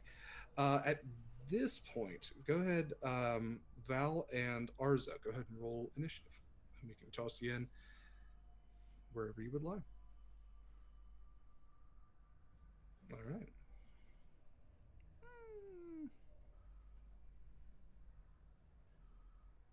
Did she pass me? What did I roll for initiative here? So let's see. We have. Yay! So Kyle, you also had 20. Yeah, my dex is 16. Okay, so it'll still be Zama, then Val, and then 14, and then I think yeah, Ruby rolled 14 as well. So Graham and Taylor, what are your dex? My thing shrunk, so I can't. 16. Sorry. My Not dexterity is a 20. Okay, yeah, I should have figured that. So it'll be then Arza and then Ruby. So it'll be Zama, Val, this game changer, Arza, Ruby, and then yeah, Lockjaw is busy. Okay, so Zama, you've determined this thing is probably behind you. It is still traveling down the hallway. Ruby has just taken a wild swipe. What would you like to do? Okay, so I know. Is it safe to say that it looks like he's trying to get out of in the fighter pilot thing, or in the yeah? You could the probably fighter. reason that this thing is fleeing. It is definitely can tell that it's outnumbered. Okay. Even if Oh. it assumes that whatever it did to Val and Arza worked, it's still 2 or 3 to 1. Okay. I'm going to. Does it hear me yelling from down the hall? Yeah, you do hear at this point Arza shouts out his very blatant threat towards what was Bilzerian. Okay. I'll let fake Monica fill them in on what's going on with the skin suit, or they can just see. Oh, the pet. Yeah, might have to explain that one away before they destroy it. I'm going to. Wonder what this thing's speed is. You know what? How does so if I like kind of frustrated in robot mode, I'm going to get down and start running across the floor towards the the cockpit of the jet fighter or wherever it docks. How far away is it to the fighter? It is 60 feet. So this thing, we'll say that you've been able to determine that it can travel as far as you can. Has 30 feet of movement, and it would be able to reach the dogfighter docking bay within its next turn. Okay. But it is still one turn of movement, of normal movement, away from that. So you're saying 60 feet. All right. 60 feet from you, 30 feet from where... If you assume that it took its full length of movement, it would be 30 feet from where this thing roughly was. Boy, this is tough. All right. How about... Well. Here we go. Okay. So they do my understanding of this type of ship, if I go through this door, does it lead me into the ship, or does it lead me into a big hangar? Like how do these fighters? How do they? Is it like an aura ship where you just go into it, or is it like a bay that it stays in, and then like Star Wars goes out of the lifts up and goes out of the bay? So you would know that there's ships that do both. Um, this one, judging by the way the door is, it's very similar to the cargo door. Probably would be a Star Wars like hangar. It wouldn't lead you directly into the ship. It's where the ship would dock and be able to be worked on. Okay. Fuck this guy. All right. Zama's. I'm just gonna dash. Yeah. Because I have 40 feet of movement, and I'm going to go 80 feet in through the door, and then an additional 20 feet towards whatever escape ship this thing's going towards. Yeah.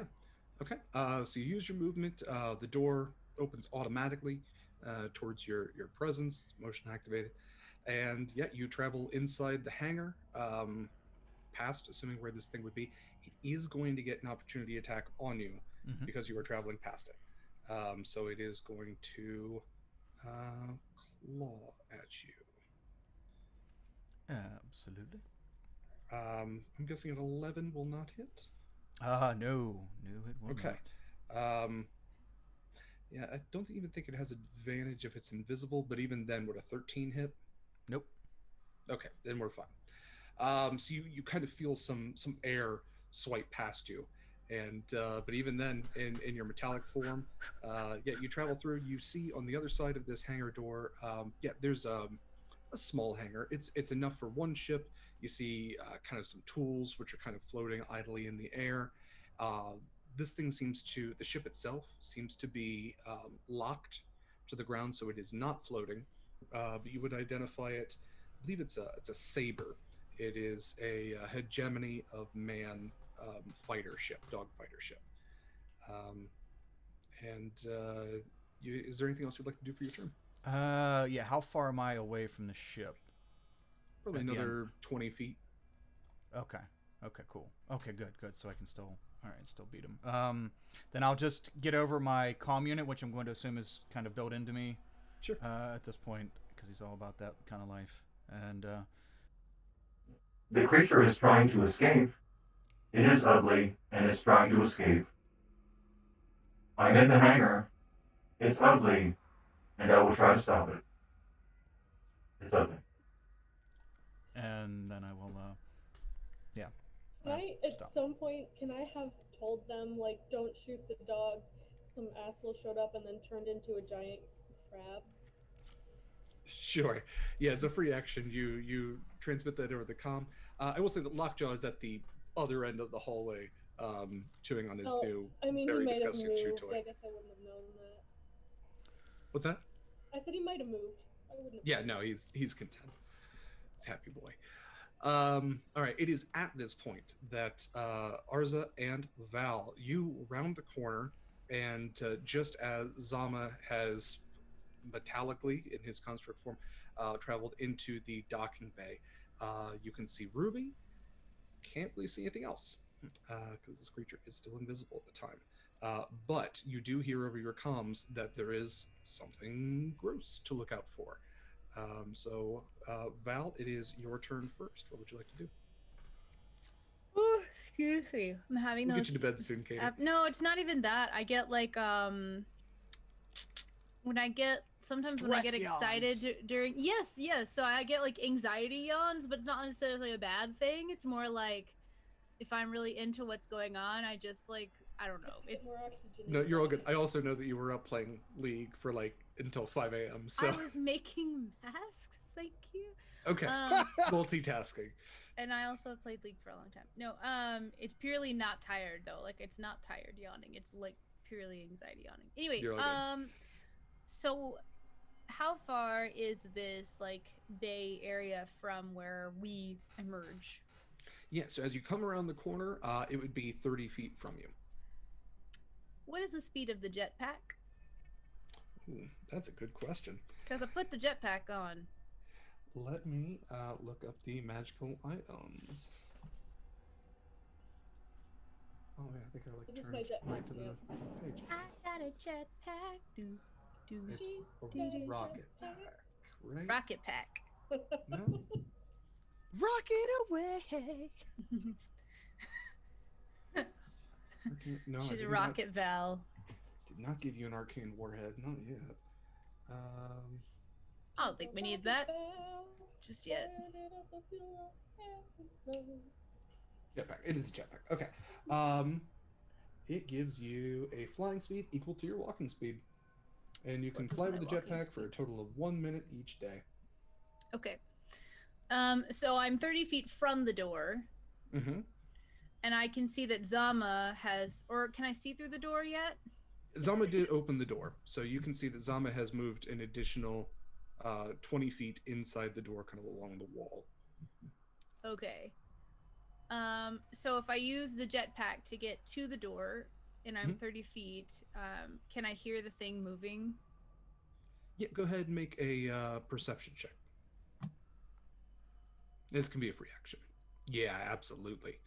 You can Okay. certainly hear this thing kind of clattering along, making its click-clacks, but you don't have a concept of what this thing looks like, but you can definitely tell that it's not what a A person gross sounds like. crab thing? Yeah, whatever it was that that fake Monica said. So at that point, I'm just going to like take a pot shot at where I think the thing might be with the repeater, if that's okay. Yeah, Or wait, can I? It's not a person anymore, is it? it is. It is no longer a humanoid. Okay, we gonna shoot it with the repeater, maybe. 20. Oh, but with disadvantage, I assume, because it's Yeah, invisible, right? yeah. I roll again. 16. Yeah, yeah. Even with disadvantage, Val, you seem to have some innate sense of where this thing is, I'm really mad and at it.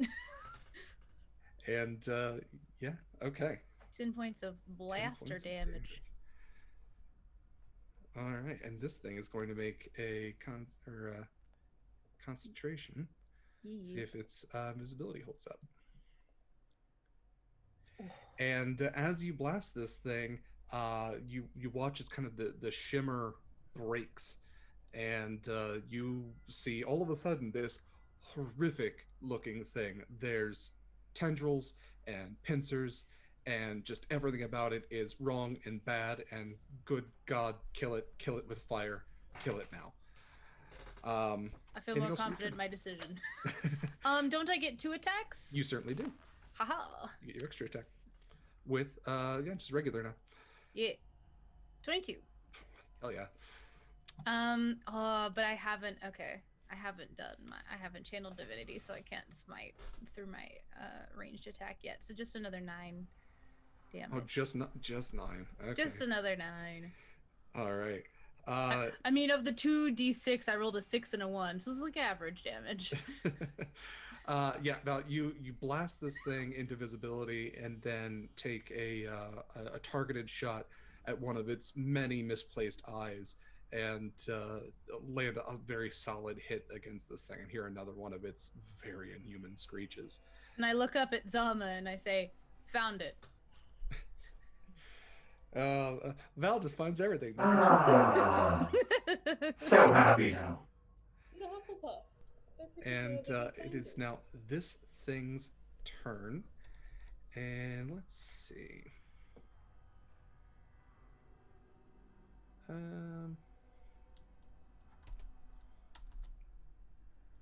Yeah, this thing is going to cast Entangle at Val. So it's going to kind of spit this kind of goopish, tendrily matter towards Val, and as it lands, tentacles very similar to what this thing has. These weird kind of red and flesh type tentacles start kind of like grappling around at Val's feet. And actually, they'll extend even more than that, so there'll be a 20-foot square. So they kind of wrap around to the floor and ceiling as Val's traveling through this area. So that is now difficult terrain, and Val, go ahead and do a strength saving throw, and we'll see if you are entangled. If I'm floating and not on the floor, does it still affect me? It's still kind of grappling outwards. It's basically Okay. creating like a window to travel through of all these weird, nasty ass Okay. tentacles. Perfect. Strength save, you said? Yes. This is gonna be a fail. I Oh. think that's actually a success. And I have a -1 on strength. Oh my god, this is amazing. I've never rolled this well in my life. Knock on wood. One of the tentacles actually goes to grab Val around the ankle, not realizing that it's actually grabbing is the hand from the husk that was still attached to Yes. Val's ankle, and it grabs the hand, which then detaches, and Val is able to not be restrained. Do a barrel roll. Yeah. And with that, it is Arza's turn. How far away is this thing, and is any of my buddies within 5 feet of it? Nobody is within 5 feet. It would be 60 feet from you. All right, does it see me? Sure. It has lots of eyes. Okay. So I guess I'm not gonna hide. Definitely can't catch up to it. I mean, that's totally up to if you are rounding this corner in a stealthy way. I don't want to tell you what your character does. So, I mean, if Arza would, like, duck behind the corner and kind of peek out, certainly you could roll a stealth roll, and maybe this thing doesn't see you. Nah, I'm just gonna roll out. I think I'm barreling. I'm running on passions and less on mental capacity these days. Okay. So I'm gonna pull out the comm as I'm running behind Val, who is much faster than me. Homer, prime the blasters. If any ship takes off without my approval from this, gun it down. Will do. And I will round the corner. I'll go my 15 feet, teleport for a bonus of 10 feet, so move 25 feet, and I will take one shot with the swarm pistol. Nice. I got nothing. You only have a pistol that shoots radiant blaster damage. Yeah. Oh, as I accidentally clicked the wrong thing. That's a 19. That'll hit. For 11 radiant. Nice.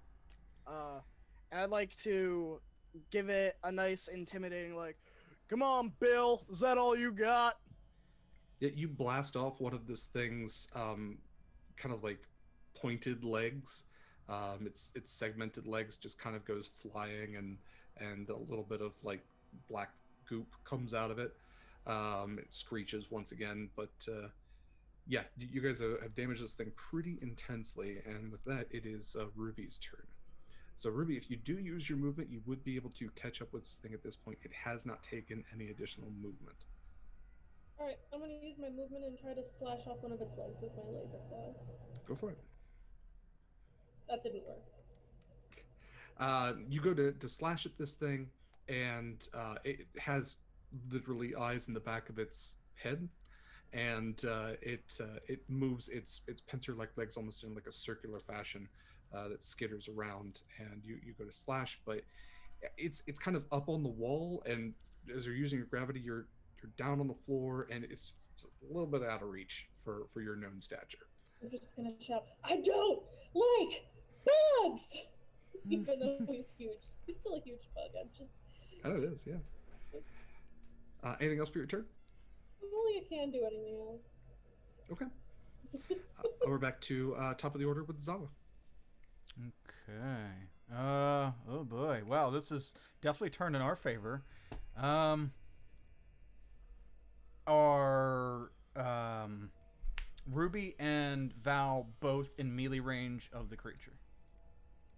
Ruby is within melee range. Val is not. Okay. Val is still 30 feet from the creature. Oh, okay, so the tentacle thing. She fired her repeater. Okay. Well, I wasn't sure what the tentacle thing grabbing the Yeah, hand. that was an entangle. So it Okay. had 90 feet to cast that. Okay, just thematically awesome. Okay. So Ruby's in melee range. I think. How far am I from getting in the ship to this thing wants to 20 feet escape? to the ship. Okay. So I'm going to use my skittering 40 feet to get up in the ship, get in the cockpit. Mm-hmm. No. I'm going to shoot first, then do it. Yes. Okay. I'm going to shoot first. So I'm seeing that. Seeing. Oh, okay. They pretty much he's hopefully taken care of. But just in case, I don't want him slithering around us because I'm not familiar with his breed and what they can do. I see tentacles and shit. I don't want no hentai up in here. So I'm going to take a shot at him and with the photon cannon, and it's probably not going to be good. 10 does not hit. So you go to peek around the corner, but you kind of get a glimpse of what you think it is, and you go to fire.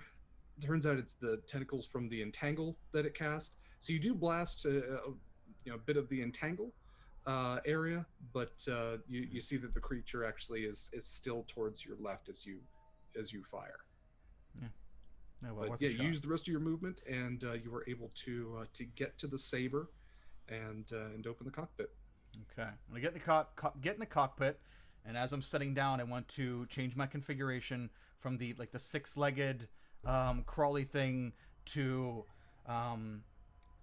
back to the regular configuration, but with more armor, so it looks more like a gorilla, like stocky like a gorilla, and sit back and kick my feet up on the control panel, and yeah, just kind of wait for it to get here. And watch if I can see. I don't know what the settings like, how much I can see from the cockpit, but just kind of. Yeah, is the cockpit open? It's very fighter jet, so Okay. you do kind of have like a dome glass window with a little more reinforcement to it. But yeah, are you leaving it open and kicking up your feet, or have you fully closed it? I'm gonna leave it open and then just yell down. You should have taken the offer. Love you. See you in a minute. All right, Val, it is your turn. So anyway, I started blasting. I'm going to. I know this is difficult terrain, and I'm already at half speed, so I would be moving like 5 to 10 feet if I were just trying to push through the entangle, right? So the entangle kind of cast where you were at, and it's 20 feet, so probably 10 feet in front of you, 10 feet behind you. And you do have a jetpack, and you aren't restrained. So you would only have difficult terrain for 10 feet. So that's Okay. only going to take 5 feet of movement from your actual movement speed. So you'd be able to move 25 feet in total. Okay. Does that make sense? And 25 feet, does that put me in melee with the thing, or? Yeah, we'll consider that melee for sure. Okay, good. I'm just going to. I feel like I'm cheating a bit by being able to swap weapons so much. No, so it's fine. Okay. The whole swapping weapons is. You're literally flying on a jetpack. I don't think we're going to care too much about you like stowing your Okay. repeater and then drawing your sword as you literally joust with a jetpack towards this. Can change. That's literally what I'm gonna do. Just like woof. And I'm going to because I took the fighting style of crippling. I didn't bring this up with the husks. I didn't think they were leaving. But since I know he's gonna try to run, every time I hit with a melee weapon attack, its speed is reduced by 10 feet. Okay. FYI.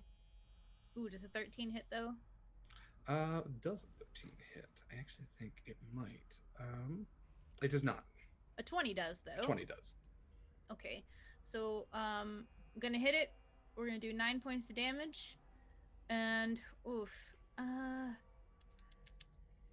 gonna do another divine smite, but I have to do it at level 2 because I'm out of level 1 spells. So we're gonna do the first one. For each, is it considered undead? It is an aberration. Aberration. For each 1d8 for each spell slot higher than the first. So that's 9, 7 is 16, 21. 21 points of damage. Radiant. All right. Yeah, you go and you slash off several of this thing's legs, definitely reducing its speed. And once again, kind of the black goop from the wounds is kind of just floating very globule-like in this 0G. And yeah, this thing is looking pretty rough. And with that, it is its turn. It is going to take a last-ditch effort and try to claw at Val. It does get 3 claw attacks, so it is going to claw twice at Val, and then it's going to try to claw at Ruby. So first 2 at Val. Do either of those hit? 1 hit. Okay. So you'll take 5 piercing damage. Okay. And third one at Ruby. Ruby, I'm going to assume that hits. So you'll take 12 points of piercing damage. As this thing's pincer-like appendages just kind of go swiping in all directions. And that's it for its turn. So with that, It doesn't try to run? No, you guys have this thing pretty much cornered. It's I don't think it has anywhere to go. I was joking about trying to bait him into an opportunity attack. You know what? Sure. This thing doesn't have much left. No, do what you're gonna do with it. Yeah. It's not like I'm going to else. sneak attack it literally next. Yeah, let go on. I don't want to get another attack. I want to give Arza a sneak attack. So Arza, go ahead and blast the hell out of this thing. Oh, okay. Watch, I'm gonna roll a nat 1 right now. I'm gonna call it. Can I get some bits in chat if this is a nat 1 for my self-esteem? That's a 14, okay. Okay, 14 just hits. Oh, sweet. For 11 radiant and for 16 sneak damage. Wow, max sneak damage. Nope, yeah. not max. You done did it, Arza. How are you taking this thing out? Arza flips off the creature with its bazillion eyes and says, "Suck it, Bill," and pulls out his gun and fires 1 shot from a swarm pistol, and like it flies over Val's jetpack, like through the side streams of like the jets, past her hair, over Ruby's head, and then just hits this thing right in whatever head it has, and just. Yeah, you get a very like end of Jaws smile, you son of a bitch, as it like zooms in on you, and then you see the thing just explodes, and just little pieces of it are kind of floating everywhere. I'm sorry, Val and Ruby. I hope it doesn't get in your hair. And yeah, we are out of initiative order. Well, I don't mean to be rude about the newly departed, but let's loot everything from the ship and leave. Well, that was only 4. Oh, heck, the captain. I mean, I'm gonna assume the captain's dead, but we should probably check on that. It could be a husk as well. Yeah, well, you probably don't need me for that. I mean, I've seen you take plenty of them. I'll go check the helm. Okay. What is everyone else doing? I'm gonna go find my dog. I'm gonna just find as much loot as I can. Like, Just loot everything. yeah, like every room. Wow. Is anyone reinstating the gravity? Yeah, I guess I'll do that. Okay. I mean, I'm sure on my trail of looting, I would be led that way. Sure, just see the big red button that says gravity on. Oh yeah. What's Zama doing? I'm going to try to, once he sees that the creature's been slain, gonna try to lock this cockpit. Okay. Yeah. Go ahead. Yeah. I guess this would be a technology check. Okay. Or, well, can I talk to it, like, in code and see? It's not powered on.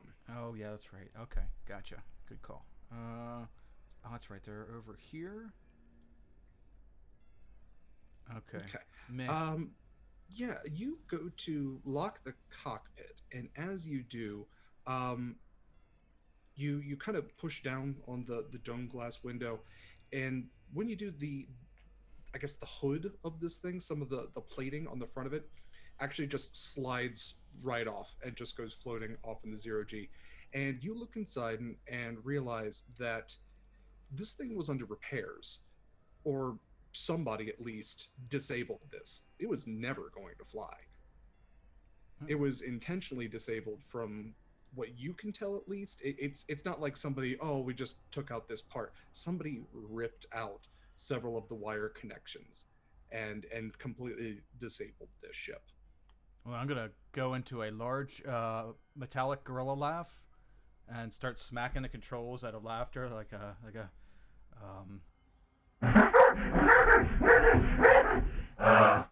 and yeah, just do. Oops, forgot to turn it off.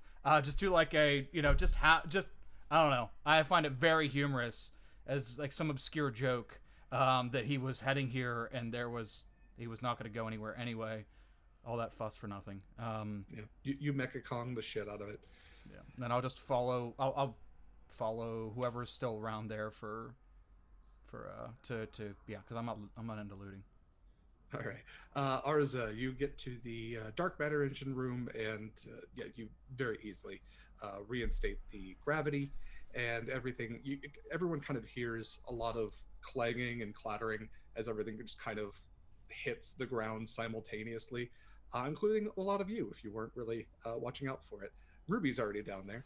Um, and as Ruby, Val, and Zama go towards the helm, Lockjaw comes running up with his skin toy. Let's just take that away from you, and I'm gonna like give him a scratch on the head to distract him, and I'm just gonna like bloop. Yeah, do a sleight of hand because Lockjaw is kind of doing like the keep away at this point with a person. Also, his name is Lockjaw, so. All right, Lockjaw is going to let's see what Lockjaw's dex is. Ooh. Yeah, Lockjaw wants this really bad. Okay, well, can I at least just like slice off the part that he's chewing on so that he doesn't have a whole like dead skin body? Yeah, sure. You lop off half of what once was Bilzerian, and it's hollow. You know, it's not like there's goop or anything in there. And Lockjaw is just kind of wagging there. It still has, just like the upper torso with like the arms just flopped out. It's very like Edgar's suit. It's just flat. It's just flat like rubbery skin. I'm gonna walk back to. Zama, where are you? Actually, if everybody rolled out while I was filling with the ship, I'm just going to go back into like mobile form and just kind of bolt 80 feet around to find Val to see if we So Val and Ruby are together. They're both heading towards the helm. Ruby was heading that way for Lockjaw, but it's the same direction regardless. So Val, you are introduced to Lockjaw, who gives you a sniff. He's a boy. He's a nice boy. I know. He's good. Val, go ahead and roll animal handling. I want to see who Lockjaw loves most. He doesn't have to love me as long as he's safe and within petting range. Has everyone rolled under like a 14 for this? Everyone's rolled under 10 for this. Yep. It's funny too because I'm not sure. Like, are these common enough that Val would have seen one before? Is this like the typical space dog at this point, or Val would have spent definitely some time on Mars for certain. Yeah. Val would have probably seen these. There's variations of them.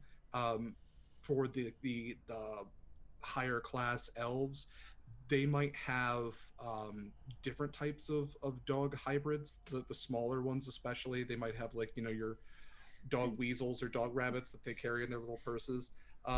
teacup crocodog? Yeah, crocodogs, Val would know, are more for like protection. They're like the space junkyard dog.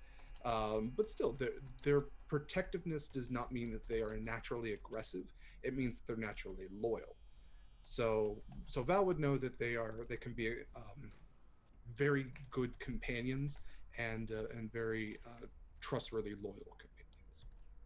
Okay, I'll just as I'm walking by, because I'm gonna go see what might be left of the captain, if anything. I kind of like look down and I do the psychic thing at him.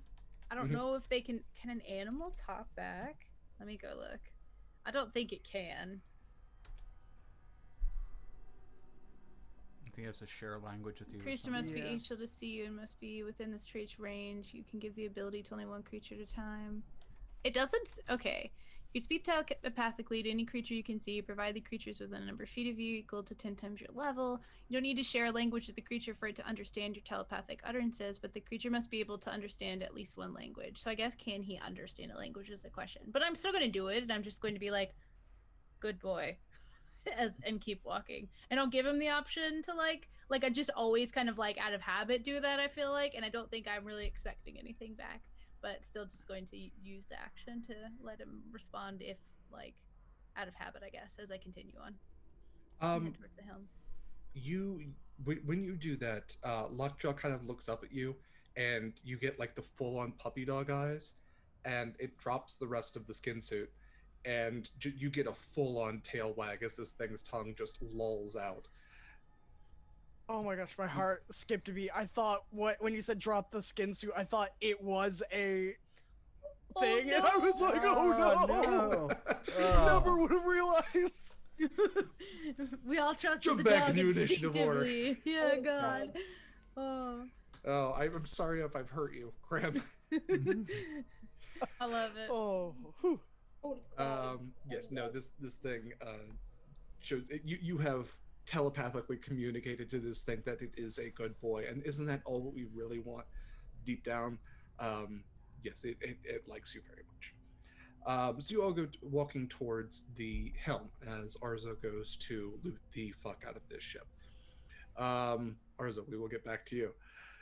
Everyone else, you get to the helm. It is locked, and you can tell that it's locked from the other side, from the inside of the helm, and you can hear movement on the other side very clearly. You can kind of hear someone talking.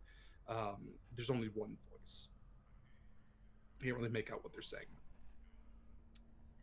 As I'm hooking up my data pad to whatever port to try to get into it, I'm just going to be saying, we're here to rescue the ship. Should you be a survivor and not a husk of some kind, we'll also be taking the cargo Red has sent us to recover it. He does not care whether or not you are alive, but I do. So you actually get an image on the data pad, which is set into the wall, and you see on the other side a very haggard looking half orc, and he's holding a rather large weapon, and he looks kind of through the view screen and says, "No, you're one of those things. Y'all just stay out there. I'll blast every ding dang one of you. I swear it. Get off my ship." We have your dog. Did he not need an existing form in order to possess it? I was not on your ship previously. How could I be one of those things?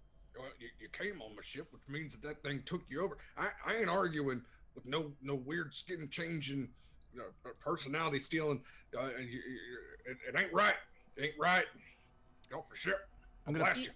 Do you have the capacity to look into your... What is it called where the ship was at? Heck.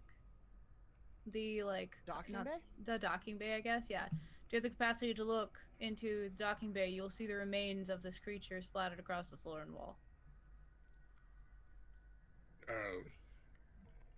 Please hold.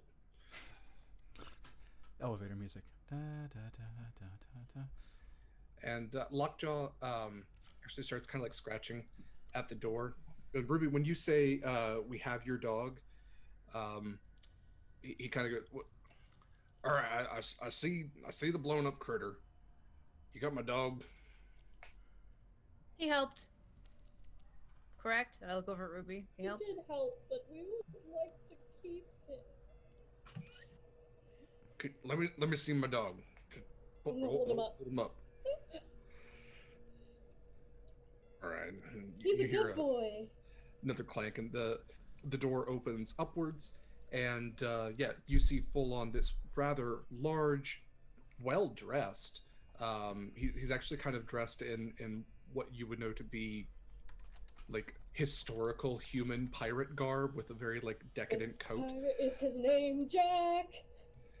No, it's We're just like waiting for all the Pirates of the Caribbean references. there's none here. Stop looking. Yeah, there are definitely no pirates on this ship. And he has None whatsoever. I envision him carrying like a huge sack of stuff, just like throwing it in. Like a dollar sign on it. Does he look like he could use a can of Crash? He looks like he could use about 2 weeks worth of sleep for sure. Is he actually addicted to roaches, or was that a lie? I'm gonna say you can figure that out. He does seem to be haggard, but he is holding a large, what you would identify as a blitz cannon, but it has not pointed it at you. It is two-handed and kind of like the size of like a small cannon, almost like a Gatling gun, really. I'm And gonna look all the way up at him and I'm gonna say, I like your dog and I like your gun. um, thank you. Well, so y'all ain't that y'all ain't critters, right? No sir, just a gnome. I mean, I guess sometimes people call me a critter because I'm small, but I don't really like that. Whatever that thing was, I think it killed my crew. It most assuredly did. I'm And sorry. you actually look behind him. There is a another person who is face down on the ground, um, very clearly dead. And he kind of points. He goes, I couldn't tell who was who, so I I took out one of them. That's okay. I think that's a fair. If I had a giant skin face crab on my ship, I would take out anyone. No offense, guys. That's the thing. How do you know you don't? You know, it's like Well, proving none a of them have negative. attacked me yet, so. But Yeah. do you want to go back with us? We'll deliver your cargo back to Red. Our plan is to tow the ship, I believe, if we can organize that. You have Well, life support, so ship don't need towed. War dog will fly fine. I shut everything down because I didn't want that thing getting off. I shot off all the life pods. I disengaged the the saber in the hangar. I didn't want that thing going nowhere. I was ready to go down with my ship. I couldn't get to the dark matter core and turn it off and take everything out because that thing was out there. But You're a pretty I, good captain. can I insight check? yeah, I'm just taking him at his word. 21. yeah. What are you trying to figure out? I'm just watching his body posture to see if um like if his eyes are look shifty, or if it seems like he's pausing to try to like make up the story, or if he seems generally just like defeated and like he had resigned to, if he could, take himself out to destroy the thing. If you're picking up anything from him, it is exhaustion. Seems to be telling the truth. Doesn't really seem to be hiding anything. Seems to be very matter of fact, really. But there's a deep level of tiredness that is kind of just behind his entire demeanor. Even as he's talking to you, he's dropped the kind of like the grip of the blitz cannon. Is kind of just holding it in one hand and letting the rest of the weight of it just kind of lay on the ground. Um, yeah, it kind of seems like he's been through a bit of an ordeal, not being able to trust anybody that's even on board his ship. I'm just gonna reach into my like backpack and like pull out a can of Crash and hand it to him. Is that for me? Looks like you could use it. Thank you. That's very nice of you. But listen, I'm done with this job. I ain't doing no more jobs for Red. As I told him before this was the gosh darn last one. And after this bull hockey, that's it. Y'all can take those them their roaches, and you can take them wherever on in this screwed up verse that Red wants them. I ain't doing nothing else. Me and the War Dog, we're flying off.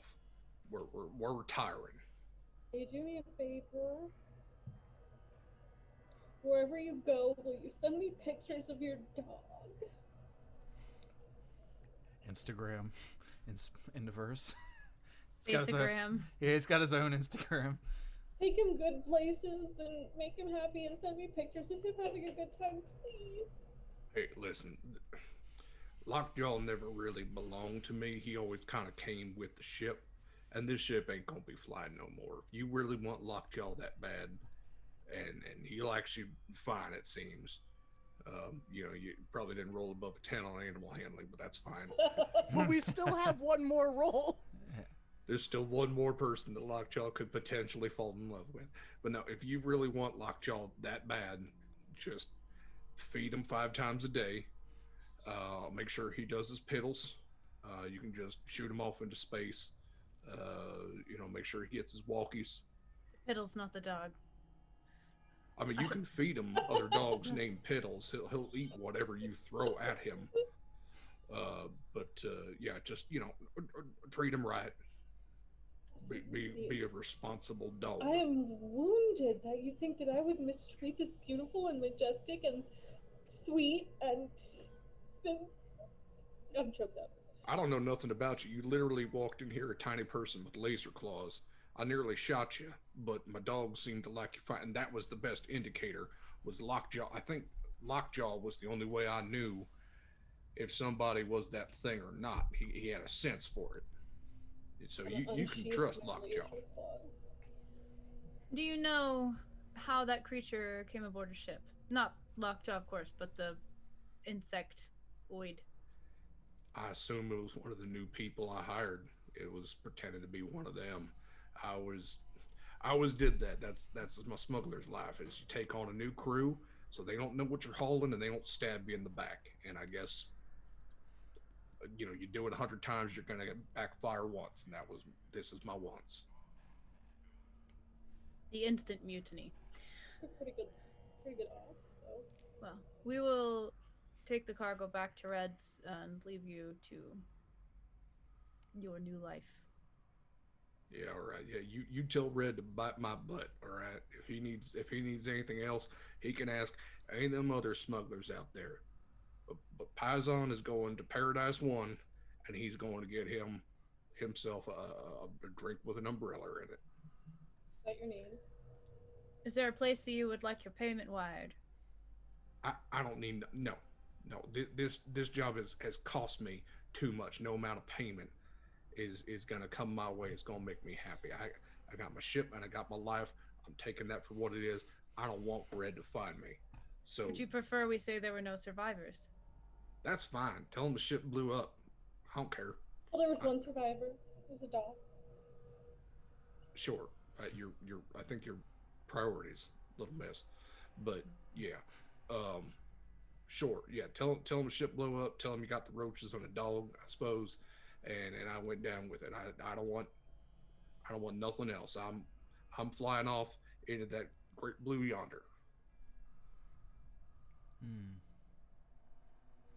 Very well. Thanks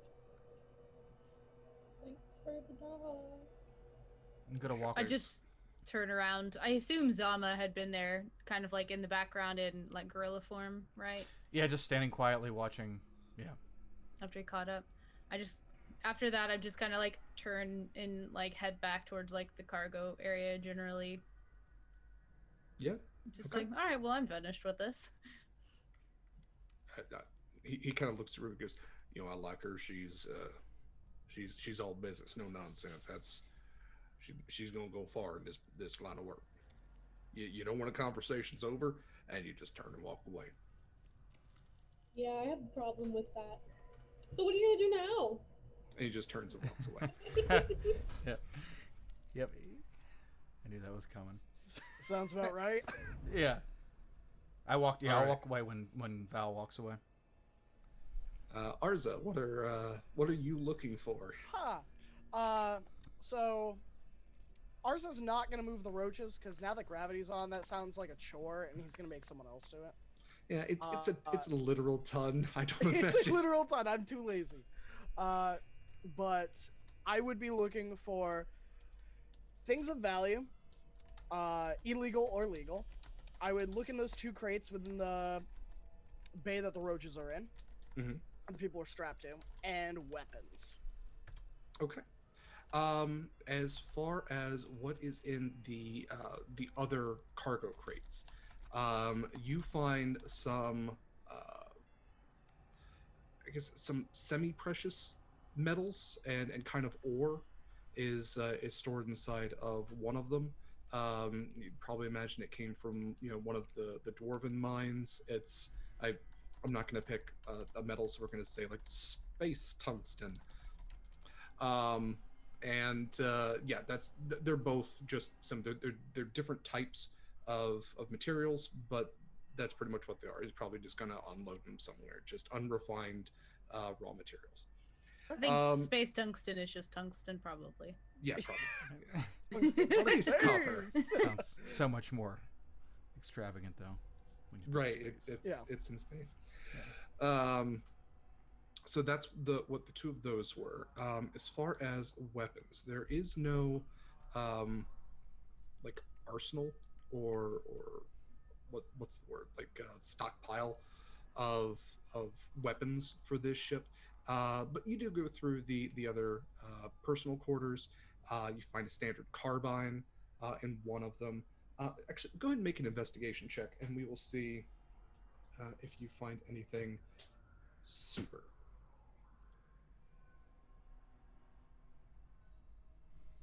Super. That's an 11. All right. We'll see that you do find one thing. What is it? I gotta find what it's called. You find a +1 thaumatonic rifle, which is it's essentially a +1 standard carbine blaster.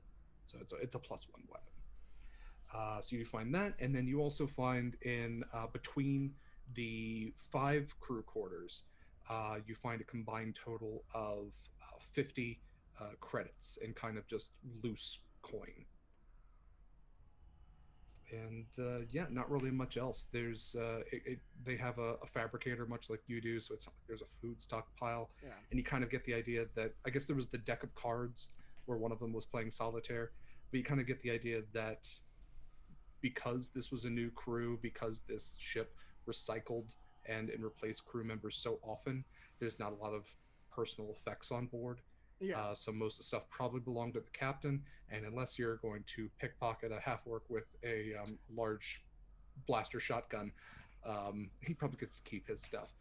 There is the dagger that was attached to Bill Zarian. If you wanted to, Yeah, no, I might as well. If I'm headed back to the ship with what I've just grabbed, I guess I would pick up the pistol he dropped when it was heat metal. okay, yeah, 'Cause that's right near the airlock area. yeah, I believe he had a repeater. Okay, so I will just pick up the repeater. Is the repeater damaged from the It heat wouldn't be metal? damaged. No, it just would have been heated up and lightly thrown through the air, so it's still Okay. intact. All right. I'll just carry that on our ship, and I'll.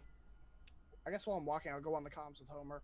Homer, you can cancel the final order. We're blowing up anything that leaves. I think we've pretty much fixed this issue.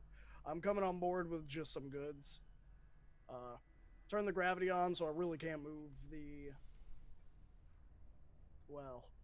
roaches. Uh, any ideas?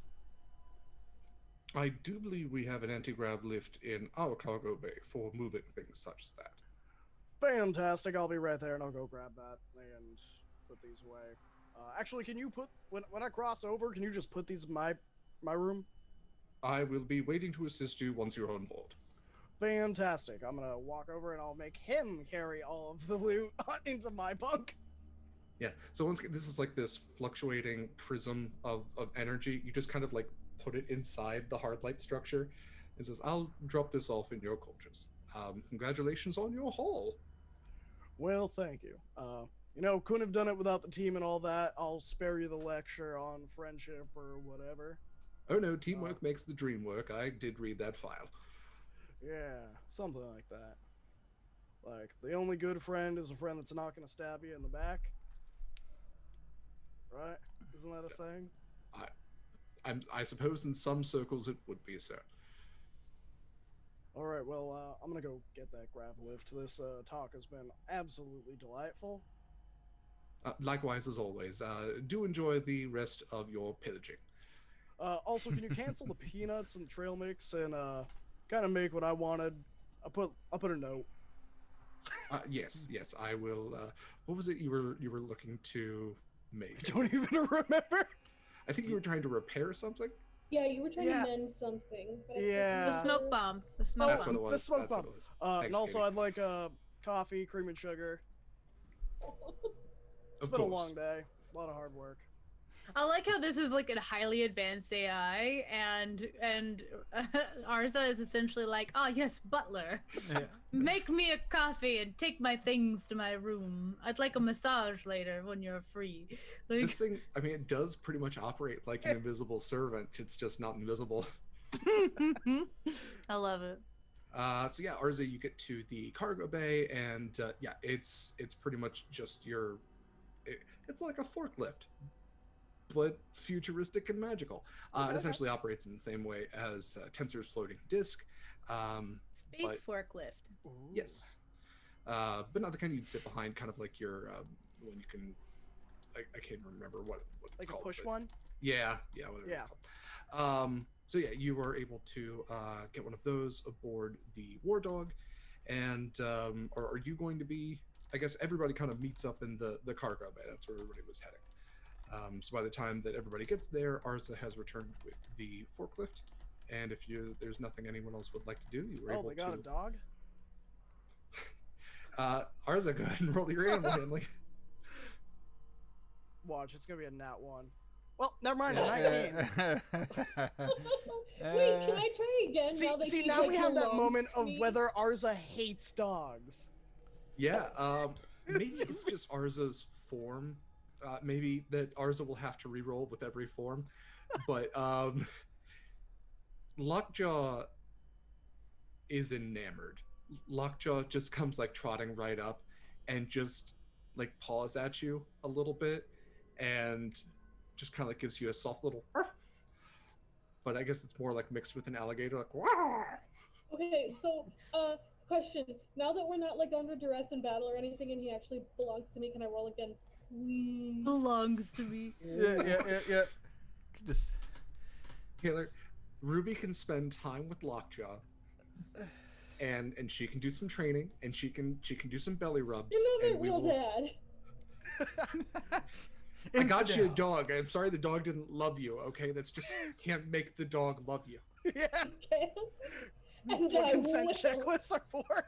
He'll find out where the food comes from. Yeah, because it's not Arza.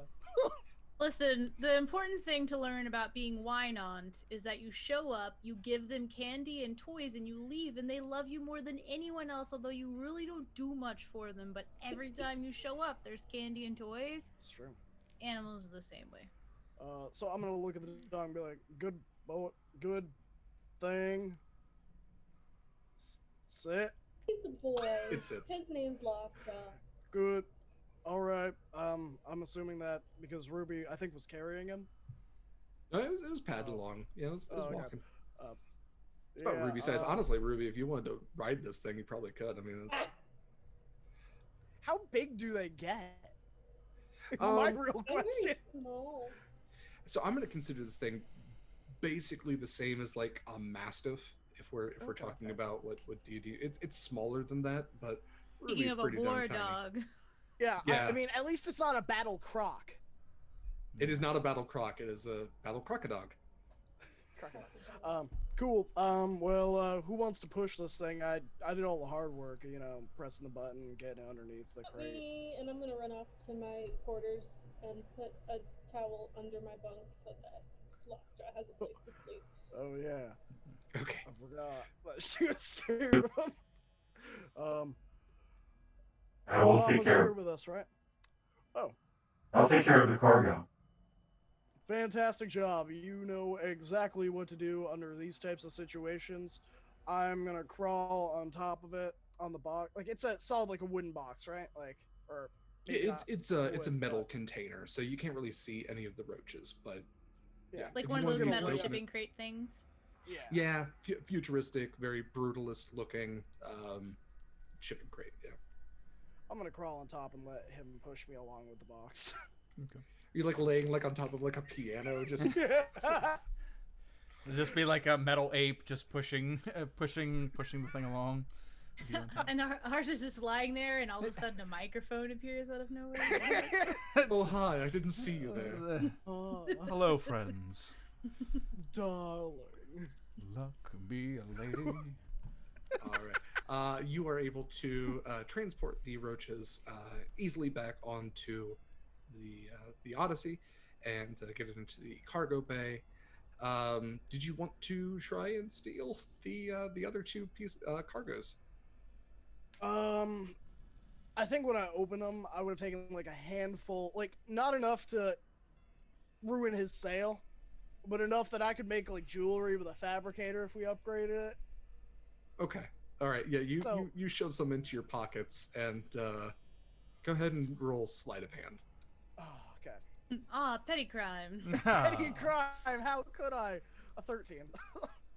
All right. Yeah, this you were doing that probably while he was They were otherwise talking. distracted. So yeah, yes, you get away. You have probably 50 credits worth of raw materials. Guess we figured out who the taco of the party is. All right, Well, I was you gonna all make make a it back. really nice thing. You all make it back to the Odyssey, and the umbilicus detaches. You get a message over the comms from Paisan. Thanks again for saving my life. If you ever need anything, just I suppose worst comes to worst. You can always find me somewhere where it's sunny and nice with umbrellas and the drinks. Um, now that he's on the comm and I can see him and recognize him. Hey Cap, what's? Oh, I have to change my form. Changed into the elf with like a Oh little top hey hat. yeah um yeah Zara, right? Pretty close. That's like All right. Arza. I know I there's don't an A and remember. a Z. Yep. That's fair. Okay, Oh wait. character Oh, that's sheet. fair, darling. I almost broke character of this one.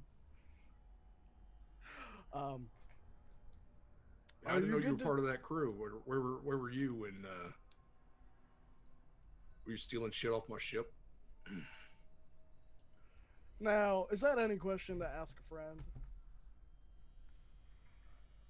I already know the answer to my question anyway. It was rhetorical and disappointing simultaneously.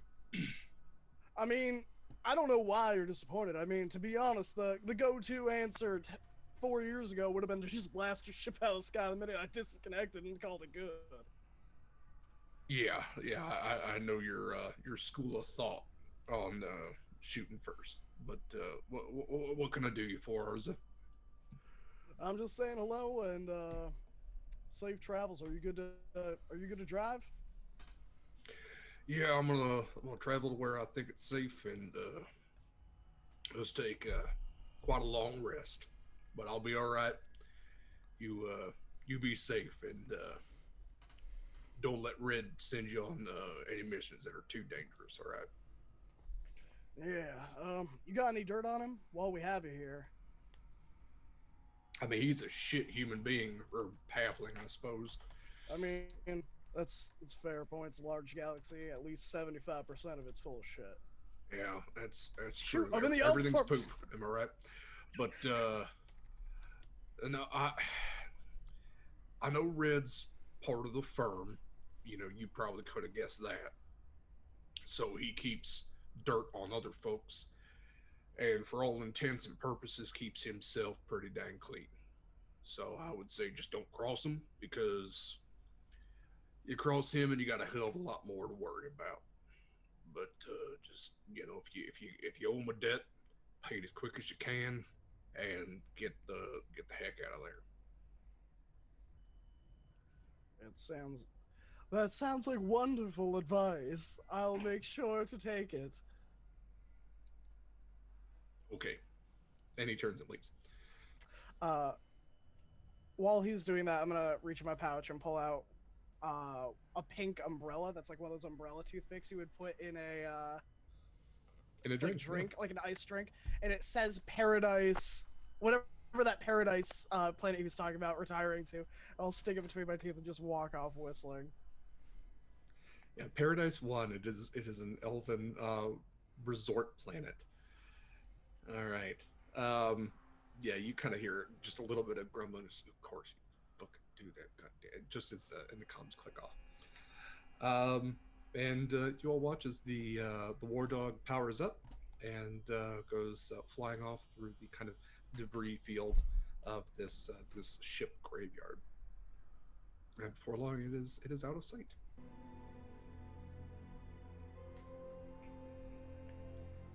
All right, what would you all like to do? Time to return then. I mean, I'm gonna go back into human form. It's easier now. I've done it too much today. Yeah. Switching back as well. I'm gonna get. I mean, we Turtle could spend some time from- looking over these ships here. Maybe there's something to salvage. Perhaps. You think that Homer could just scan around? Is that an option? Is that something that you can do? Absolutely. All you need to do is just ask. I can do lots of things.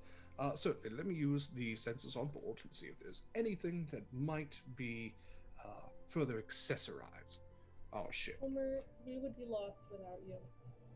Literally, you would be. I am literally your navigation system. That's true. Well, did you we meet my did new have dog? we did have that spell that got us here. Yes. Good job with the wizard on that one. And yes, good dog, good boy. And you see the kind of fluctuating prismatic structure produces a dog treat.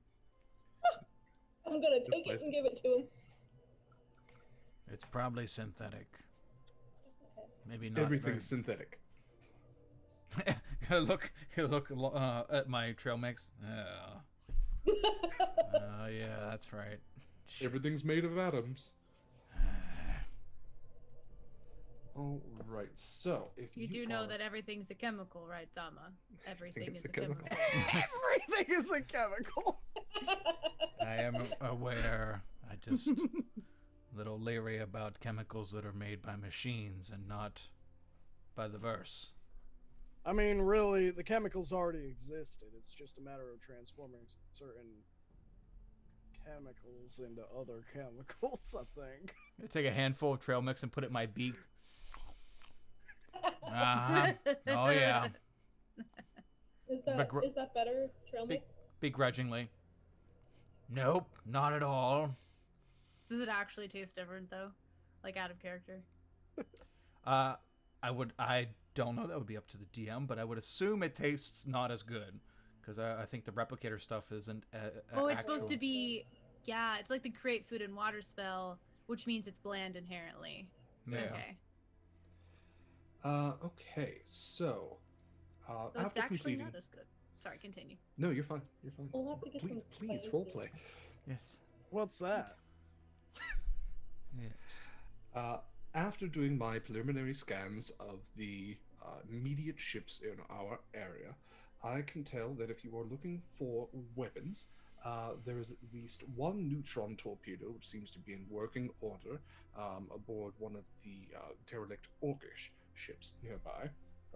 It also seems to have at least 2 antimatter mines on board as well, although I cannot determine the fragility or usefulness of either of those. However, they are physically intact. In addition to that, there is a human ship nearby, which does have a wouldn't necessarily have that. It would have a dead reckoner system attached to its dark matter engine, which you would know allows +5 to any blind void jumps. So a little bit better chance of not ending up inside of a star.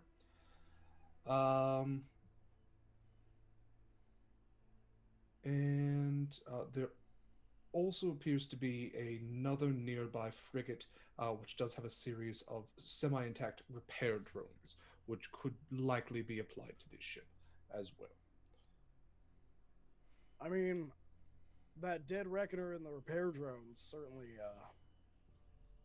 could be utilized, or even worst case scenario, we could sell them to Red, get out of this arrangement earlier. We They should do be. seem useful. Mm-hmm. There Or also we could does get seem to the be torpedo. a light cannon, which might be applicable as well to replace at least one of the auto turrets. It's a sizably better weapon. We What were you should be. going to say, Zama? Yes, sir. Go ahead. Oh, it's okay. We should be picky. We're on a mission right now, and we should complete it before. It is time sensitive. Well, I mean, the roaches aren't going to die anytime soon, but I'd say let's get the repair drones and boogie. Why not get the thing that helps us not zap somewhere else in space?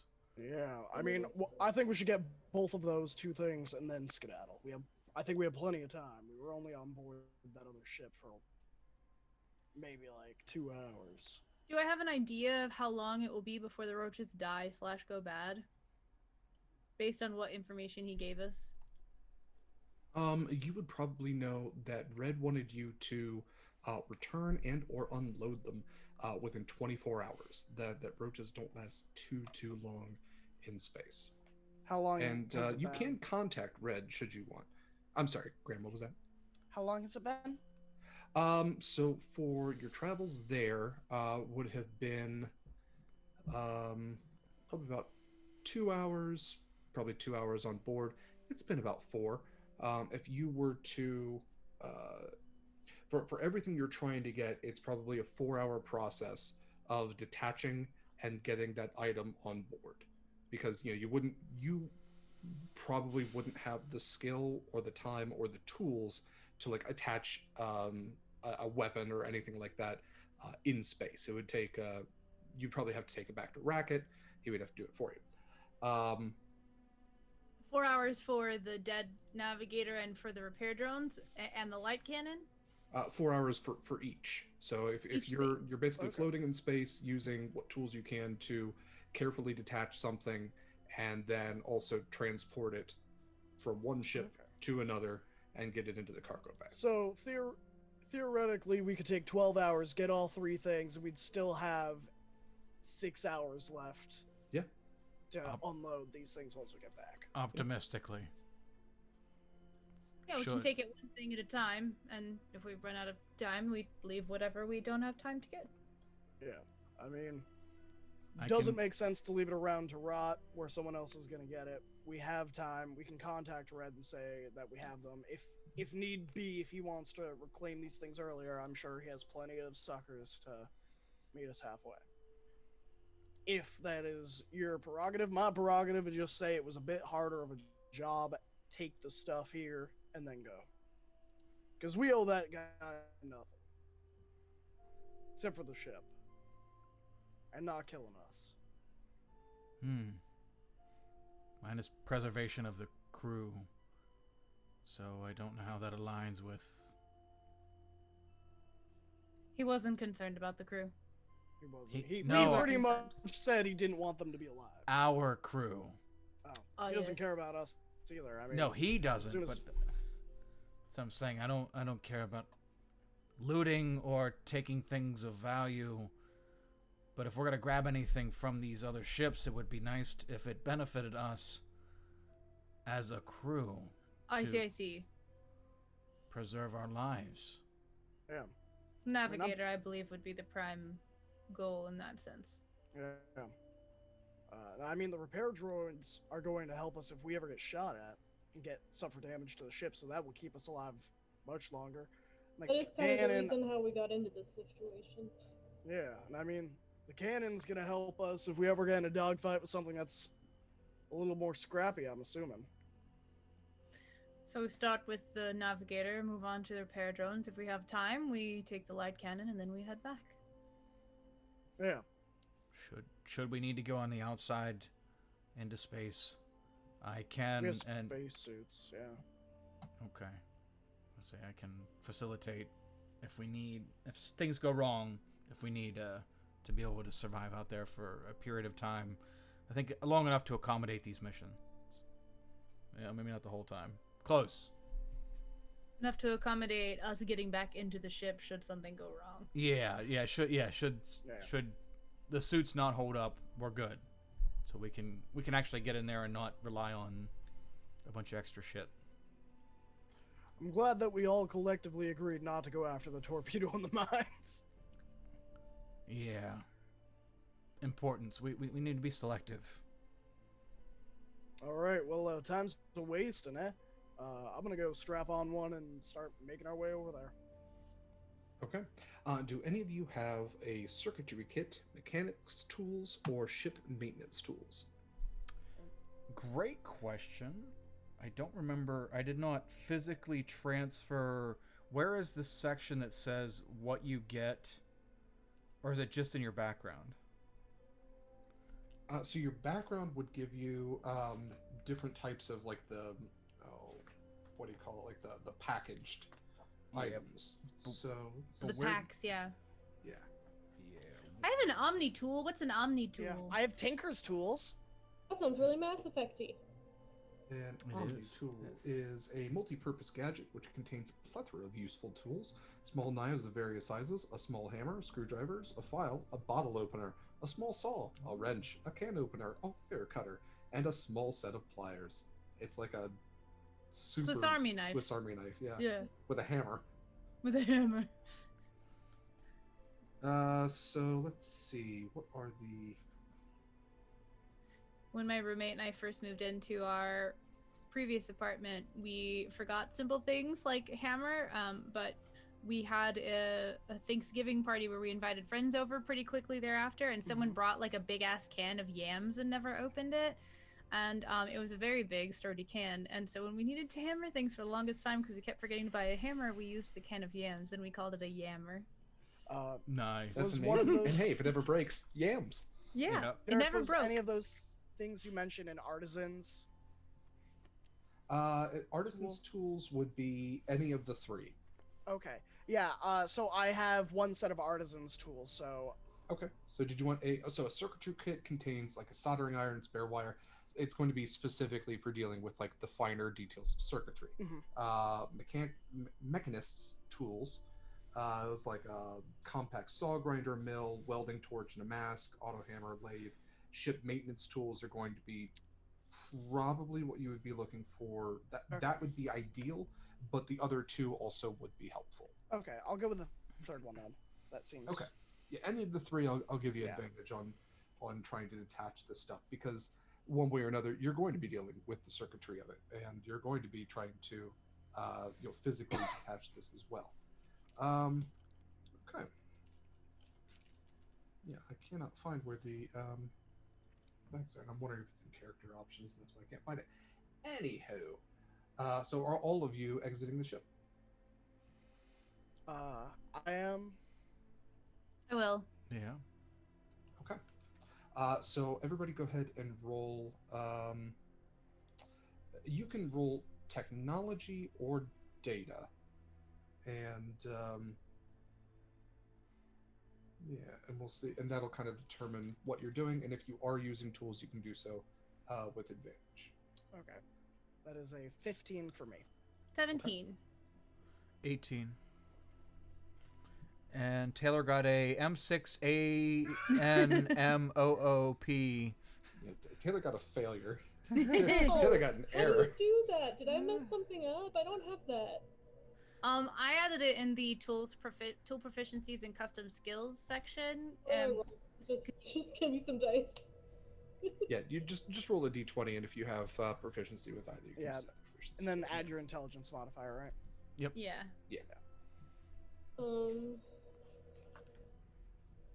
Okay, 9. You said intelligence. Mm-hmm. 10. Okay. That's bad. Well, you So- also have the +3. Well, are you proficient in it? That was with the Intelligence?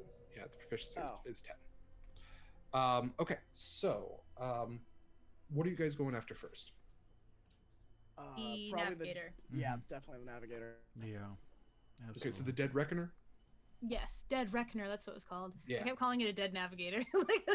You're all good. Dead Reckoner. So Maybe not the you best. fly over to a hegemony ship. It is larger than yours, or at least it would be if it wasn't split in half. So whereas typically if you were to board a ship, it would involve either cutting through the hull of the ship or using the umbilicus to board, you can basically travel right into this thing. Let's see. So we'll say that your life suits, I'm pretty sure they have just like basic propellant kind of use. Val, you do still have a couple of turns left of your rocket pack if you want to use that. Oh yeah, I technically only used 2 turns worth of rocket pack, Right. so I should have like 8 turns left. So I definitely put that on like I guess the outside, if that's Mhm. how that would work with the spacesuit, in case I needed it. Yeah. So yeah, you go up to a light cruiser, which is an explorer ship, and yeah, after traveling through some of the darker halls, you get to the dark matter core pretty easily. Hegemony ships are kind of like the most commonly seen, so that's the standard. Like if you were to board a Vect ship, that would be almost it's utilitarian almost to a fault. Like traveling through the hallways is only wide enough for a person to have to move, no wider. You know, if you were going to go through an amoeboid ship, that might be difficult because sometimes they can squish their way through smaller spaces. But a human ship, easy enough. It seems like this was probably a human orcish battle, maybe. Um, so yeah, you get to the core, and with a little bit of difficulty, you are able to remove the dead reckoner intact and transport it back to your ship. It's very much like the AI. It's an attachment to the engine core, so it's not a massive piece of machinery. It's just something that can enhance it and basically allow for your navigation to be more accurate. So you detach that piece and very easily transport that back to the ship. It does take the 4 hours. Um, what are you going after next? Repair drones. Okay, go ahead and do another set of rolls for that. Do we have an hour between travel from where we got the roaches to the first thing? So you're kind of in like a ship graveyard right now. So when we're talking about the 4 hours, that's going to encompass everything from traveling from ship to ship to also getting the part to also transporting it back. We're just going to encompass that all in the 4 hour period. Okay. Look at that, a nat 20. If you're looking to see if we were able to take a short rest though, so you could get your shapes back, I think that if you had asked that, we could have, like, whatever time it took to like load the cargo and have our conversations and the scans and all that, we could have waited for an additional hour if that's what Zama had asked for. Well, there's yeah, he wouldn't have asked because there's no need. He still has one. I was Okay. just curious if there was a passive one that if there was an hour that was uneventful between places that he would have gained it back. But yeah, he's not going to ask for one because we still got one left. Okay. But yeah, that's exactly why I was asking. Good job. I have played druids before. Yes, I love druids. Oh, so much. Okay, so we get to the second one. Wow. 22. Fucking technology checks. 24. And this is a series of sabers. So these are dog fighters, very similar to what was on board the War Dog. Several of them are kind of broken apart, but you would know what to look out for repair drones. They are these domed, kind of like the top of an R2D2 unit, attachments that can kind of just magnetically stick to a ship. And when activated, they travel along the outside, kind of just like little bumps, and they use the underside to almost like an outside Roomba to repair any damage. So they, you know, to anybody looking, they would just look like a bump on the outside of the ship, this little dome. But yeah, they're able to travel pretty quickly and attach themselves to the holes so they don't go flying off and do any repairs. Like So yeah, repair Roomba. yeah. So yeah, between Val and Arza, you do get 3 repair drones from the sabers. A couple of them are damaged beyond repair, but you do get 3. And essentially, what those will do is, if your ship is damaged at the top of the initiative order, they will seal leaks, repair structural damage, and they will regain 1 mega hit point at the beginning of your initiative.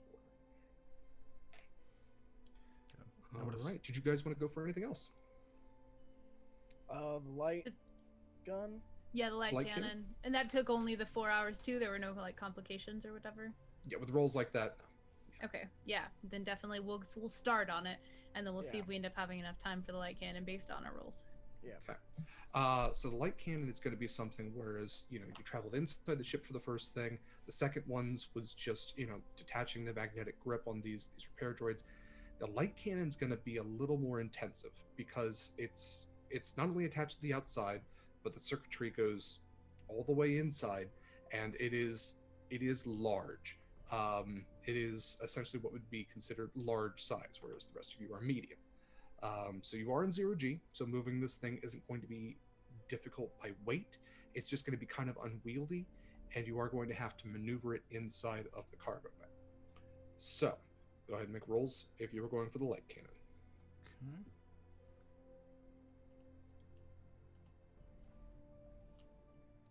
Okay. So with the tools, it would be at advantage. So it's a 22. 22. Ah. 8 and an 8. Okay. Gross. I'm just kind of hanging out. I'm just along for the ride. Would it be more like a piloting skill for getting the thing actually like with my rocket pack, like powering it back over to the ship? We could definitely say that if Arza is going to be the one that is detaching and removing it from the ship, certainly Val, if you wanted your job to be maneuvering it properly, we could count that as piloting. Okay. Do you want me to roll piloting then? Go for it. Do I have any help from the rocket pack? I'm gonna say it's straight piloting at that point. Okay. 20. Good enough. All right. So 20, 22, and an 8. I think that 8 is still going to be It's still helpful. negated. Yeah, that's still an average of 16. So yeah, you are able to detach it just fine, maneuver it back to the ship.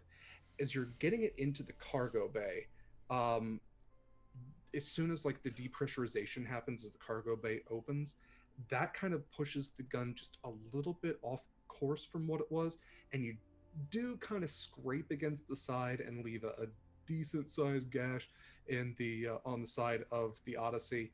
But even as you do, you watch as your repair drones are already doing their job, and the boop, boop, boop, just scurry along and kind of seal it up. There's kind of like a scar, if you want to call it that. They didn't get the paint quite right on it, but hey, you got your first battle scar. Good job.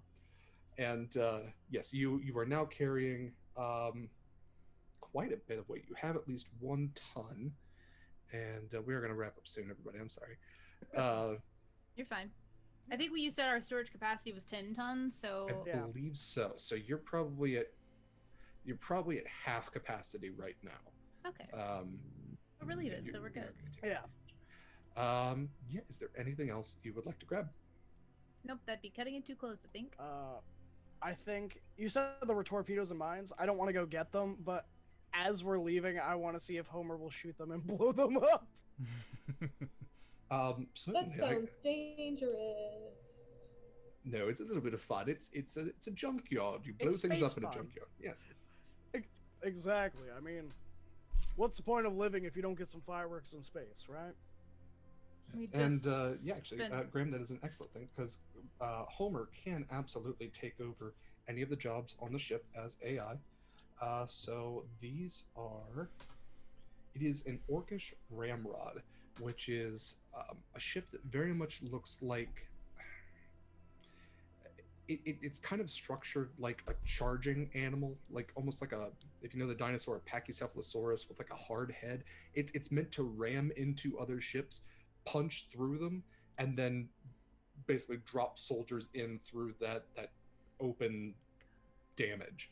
So it is a ramming ship, but it also does have a very ramshackle attached torpedo to the top of it, which looks like it's held on partially with duct tape, and a couple of mines which kind of hang off the back almost like truck nuts.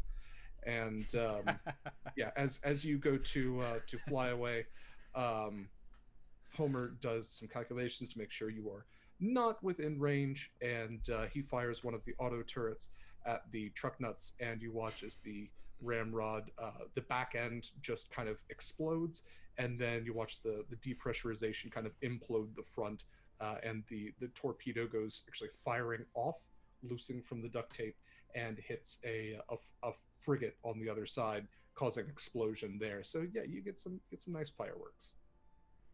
And you all thought that wasn't gonna be cool.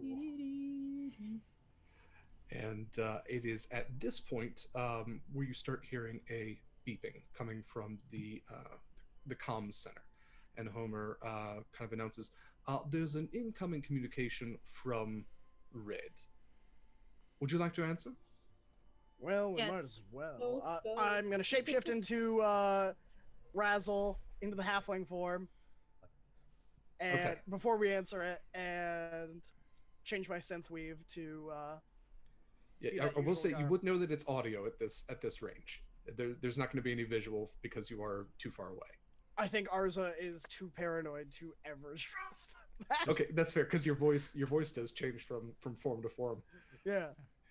Ours is a great impersonator, but not like ours is one form can't impersonate another. Yeah. Oh my god, that's funny. It's a paradox.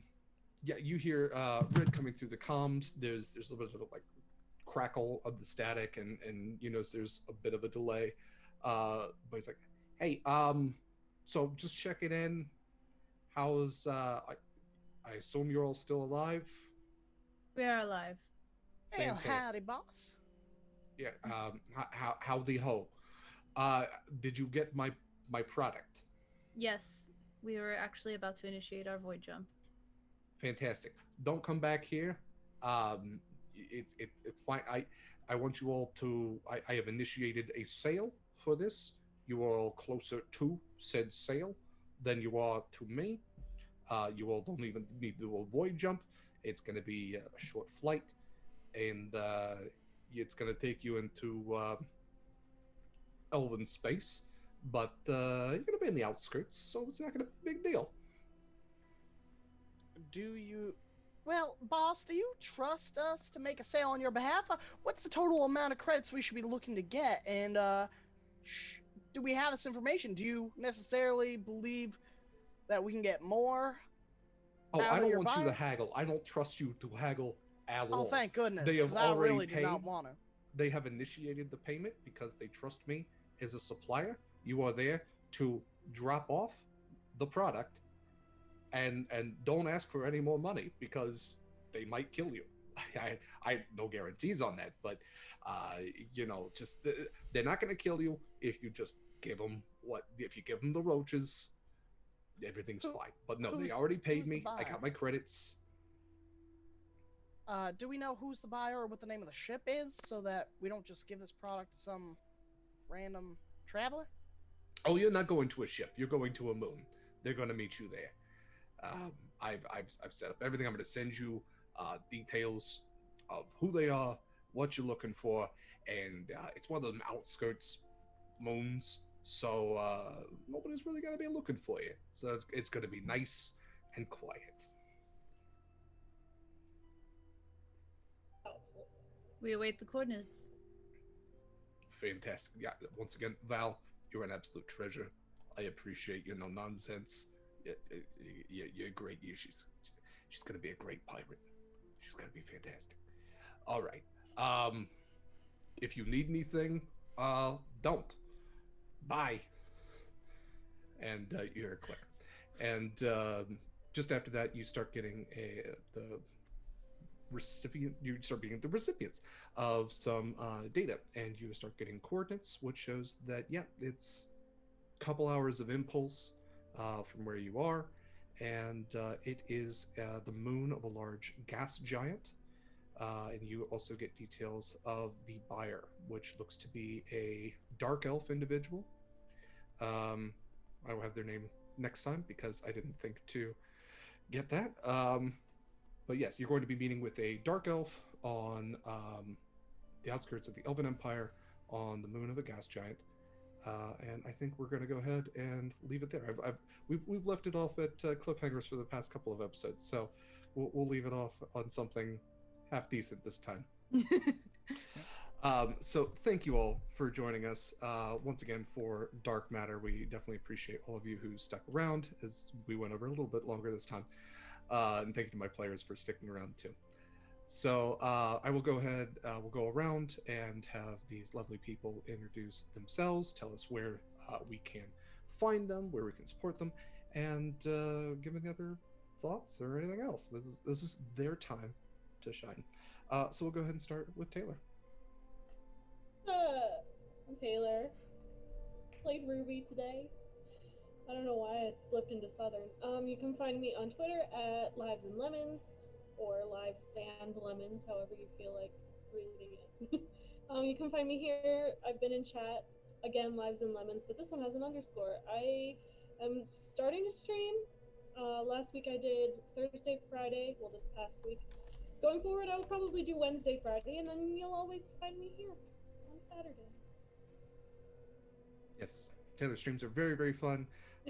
She's been playing Pokemon. Pokemon Gold. Yes, And Pokemon I Gold. accidentally named my Cyndaquil BM, so I've been referring to him as Bowel Movement. Yes. It was a slip of the fingers. All right. Next up, Graham. Hi, I'm Graham. I played Arzavash today. Your favorite changeling teleporting rogue, who's not a ninja or a pirate.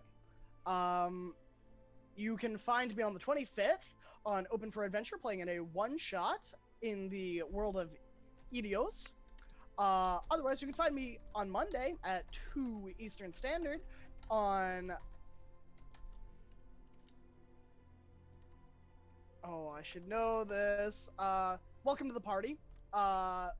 Playing in a Ryutama game, which I am guest starring, which will be super cool. I've never played it before, so good luck. Otherwise, you can find me on... Yeah, that's pretty much it. Yeah, you can't find me. This is exclusive content. Oh, right. I should probably ping my own channel. You can find me on Fridays at 8:30 Eastern Standard Time playing the Gold Chain Investigations at twitch.tv/GrahamCrackers. There we go. I'm done. Perfect. All right. Next up, let's hear from Katie. Oh, I'm Katie. You can find me everywhere as Katie Quixotic because it was really easy to get that branding, apparently. I'm all over the place. I have like a Sunday game, a Tuesday game, a Wednesday game, a Saturday game. So, you know, just follow me on Twitter if you want to know what I'm doing and where I'm at. It's been a pleasure. I'm quite enjoying this. I played Val. She's fun. You're all fun. I'm having a good time. See y'all next week. The pleasure is all ours. You are a treasure. Last but not least, Kyle.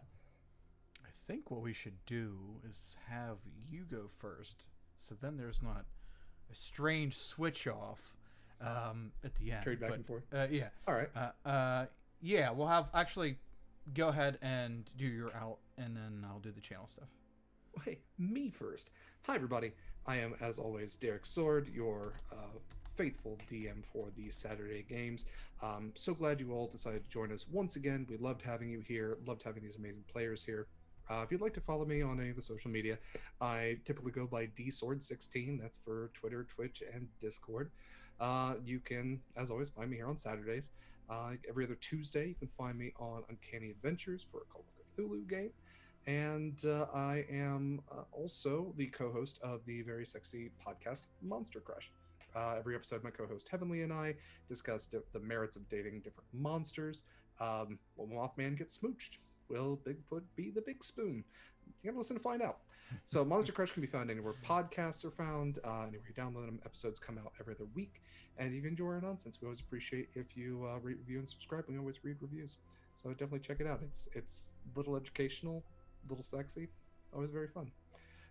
But thank you again. Thanks to all of you for supporting us. Thanks to these amazing people who come back every week and create these incredible characters in this incredible game. And with that, Kyle, I will leave it to you. Okay. Yeah, thanks everyone for joining us. We had a few new faces today. Thank you so much. I know Tails had to roll out earlier, but yeah, thank you so much for joining us. And wow, yeah, super pumped. This is the only game out of the 4 to 6 games per week that I play that is I get to be a player. And Derek is the DM, so I know that everything is always going to be fun. It's always going to be, it's always going to fill my heart, and that's good because hits in the feels. It's funny, pop culture references, and yeah, and the fact that I get to share this with you three is fantastic because you're great players, and our characters are great, and I can foresee much fun and shenanigans in the future. Thank you so much, everyone. And if you're not part of our Discord community, come join the Discord community, because it's it's awesome. And we do community games. We just did our community campaign, started a community campaign, which is a few episodes. We'll pull people from the community that have been playing one shots with us, and we'll do a quick 3 to 4 episode campaign. And we also do campaign or community one shots. All that stuff's on Fridays. Check us out on Fridays. This is on Saturdays. We'll see everyone back here next Saturday. If you haven't joined the YouTube channels, all educational TTRPG stuff. It's mostly D&D right now, but I'm hoping to put some more other TTRPGs on there as well. And then the Stalwart Archive is where we put all our Let's Plays. So the first 2 episodes of Ventures in the Verse are on there, and we will have this one and more to come on there as well. Just a place to put them so that we can reference them if you guys want to catch up on our stuff. So thank you so much for joining us, everyone. You're all fantastic, and we'll see everybody back next Saturday for more Ventures in the Verse. Yeah, one last thing. Thanks to Jillian and Midgard for the character art. I definitely want to make sure we pitch Jillian more and more. She's a fantastic artist. Check out her Etsy shop. She has some awesome character sheets and even t-shirts on there. So thanks, Jill. And she's a wonderful person who's also on this channel. Yes, yeah, she's on our stuff going on Fridays right now, campaign right now. So, Jillian, we love you. Everybody, we love you. Practice unity, stay safe, wear masks, and we'll see everybody next week. Bye, everybody. Bye.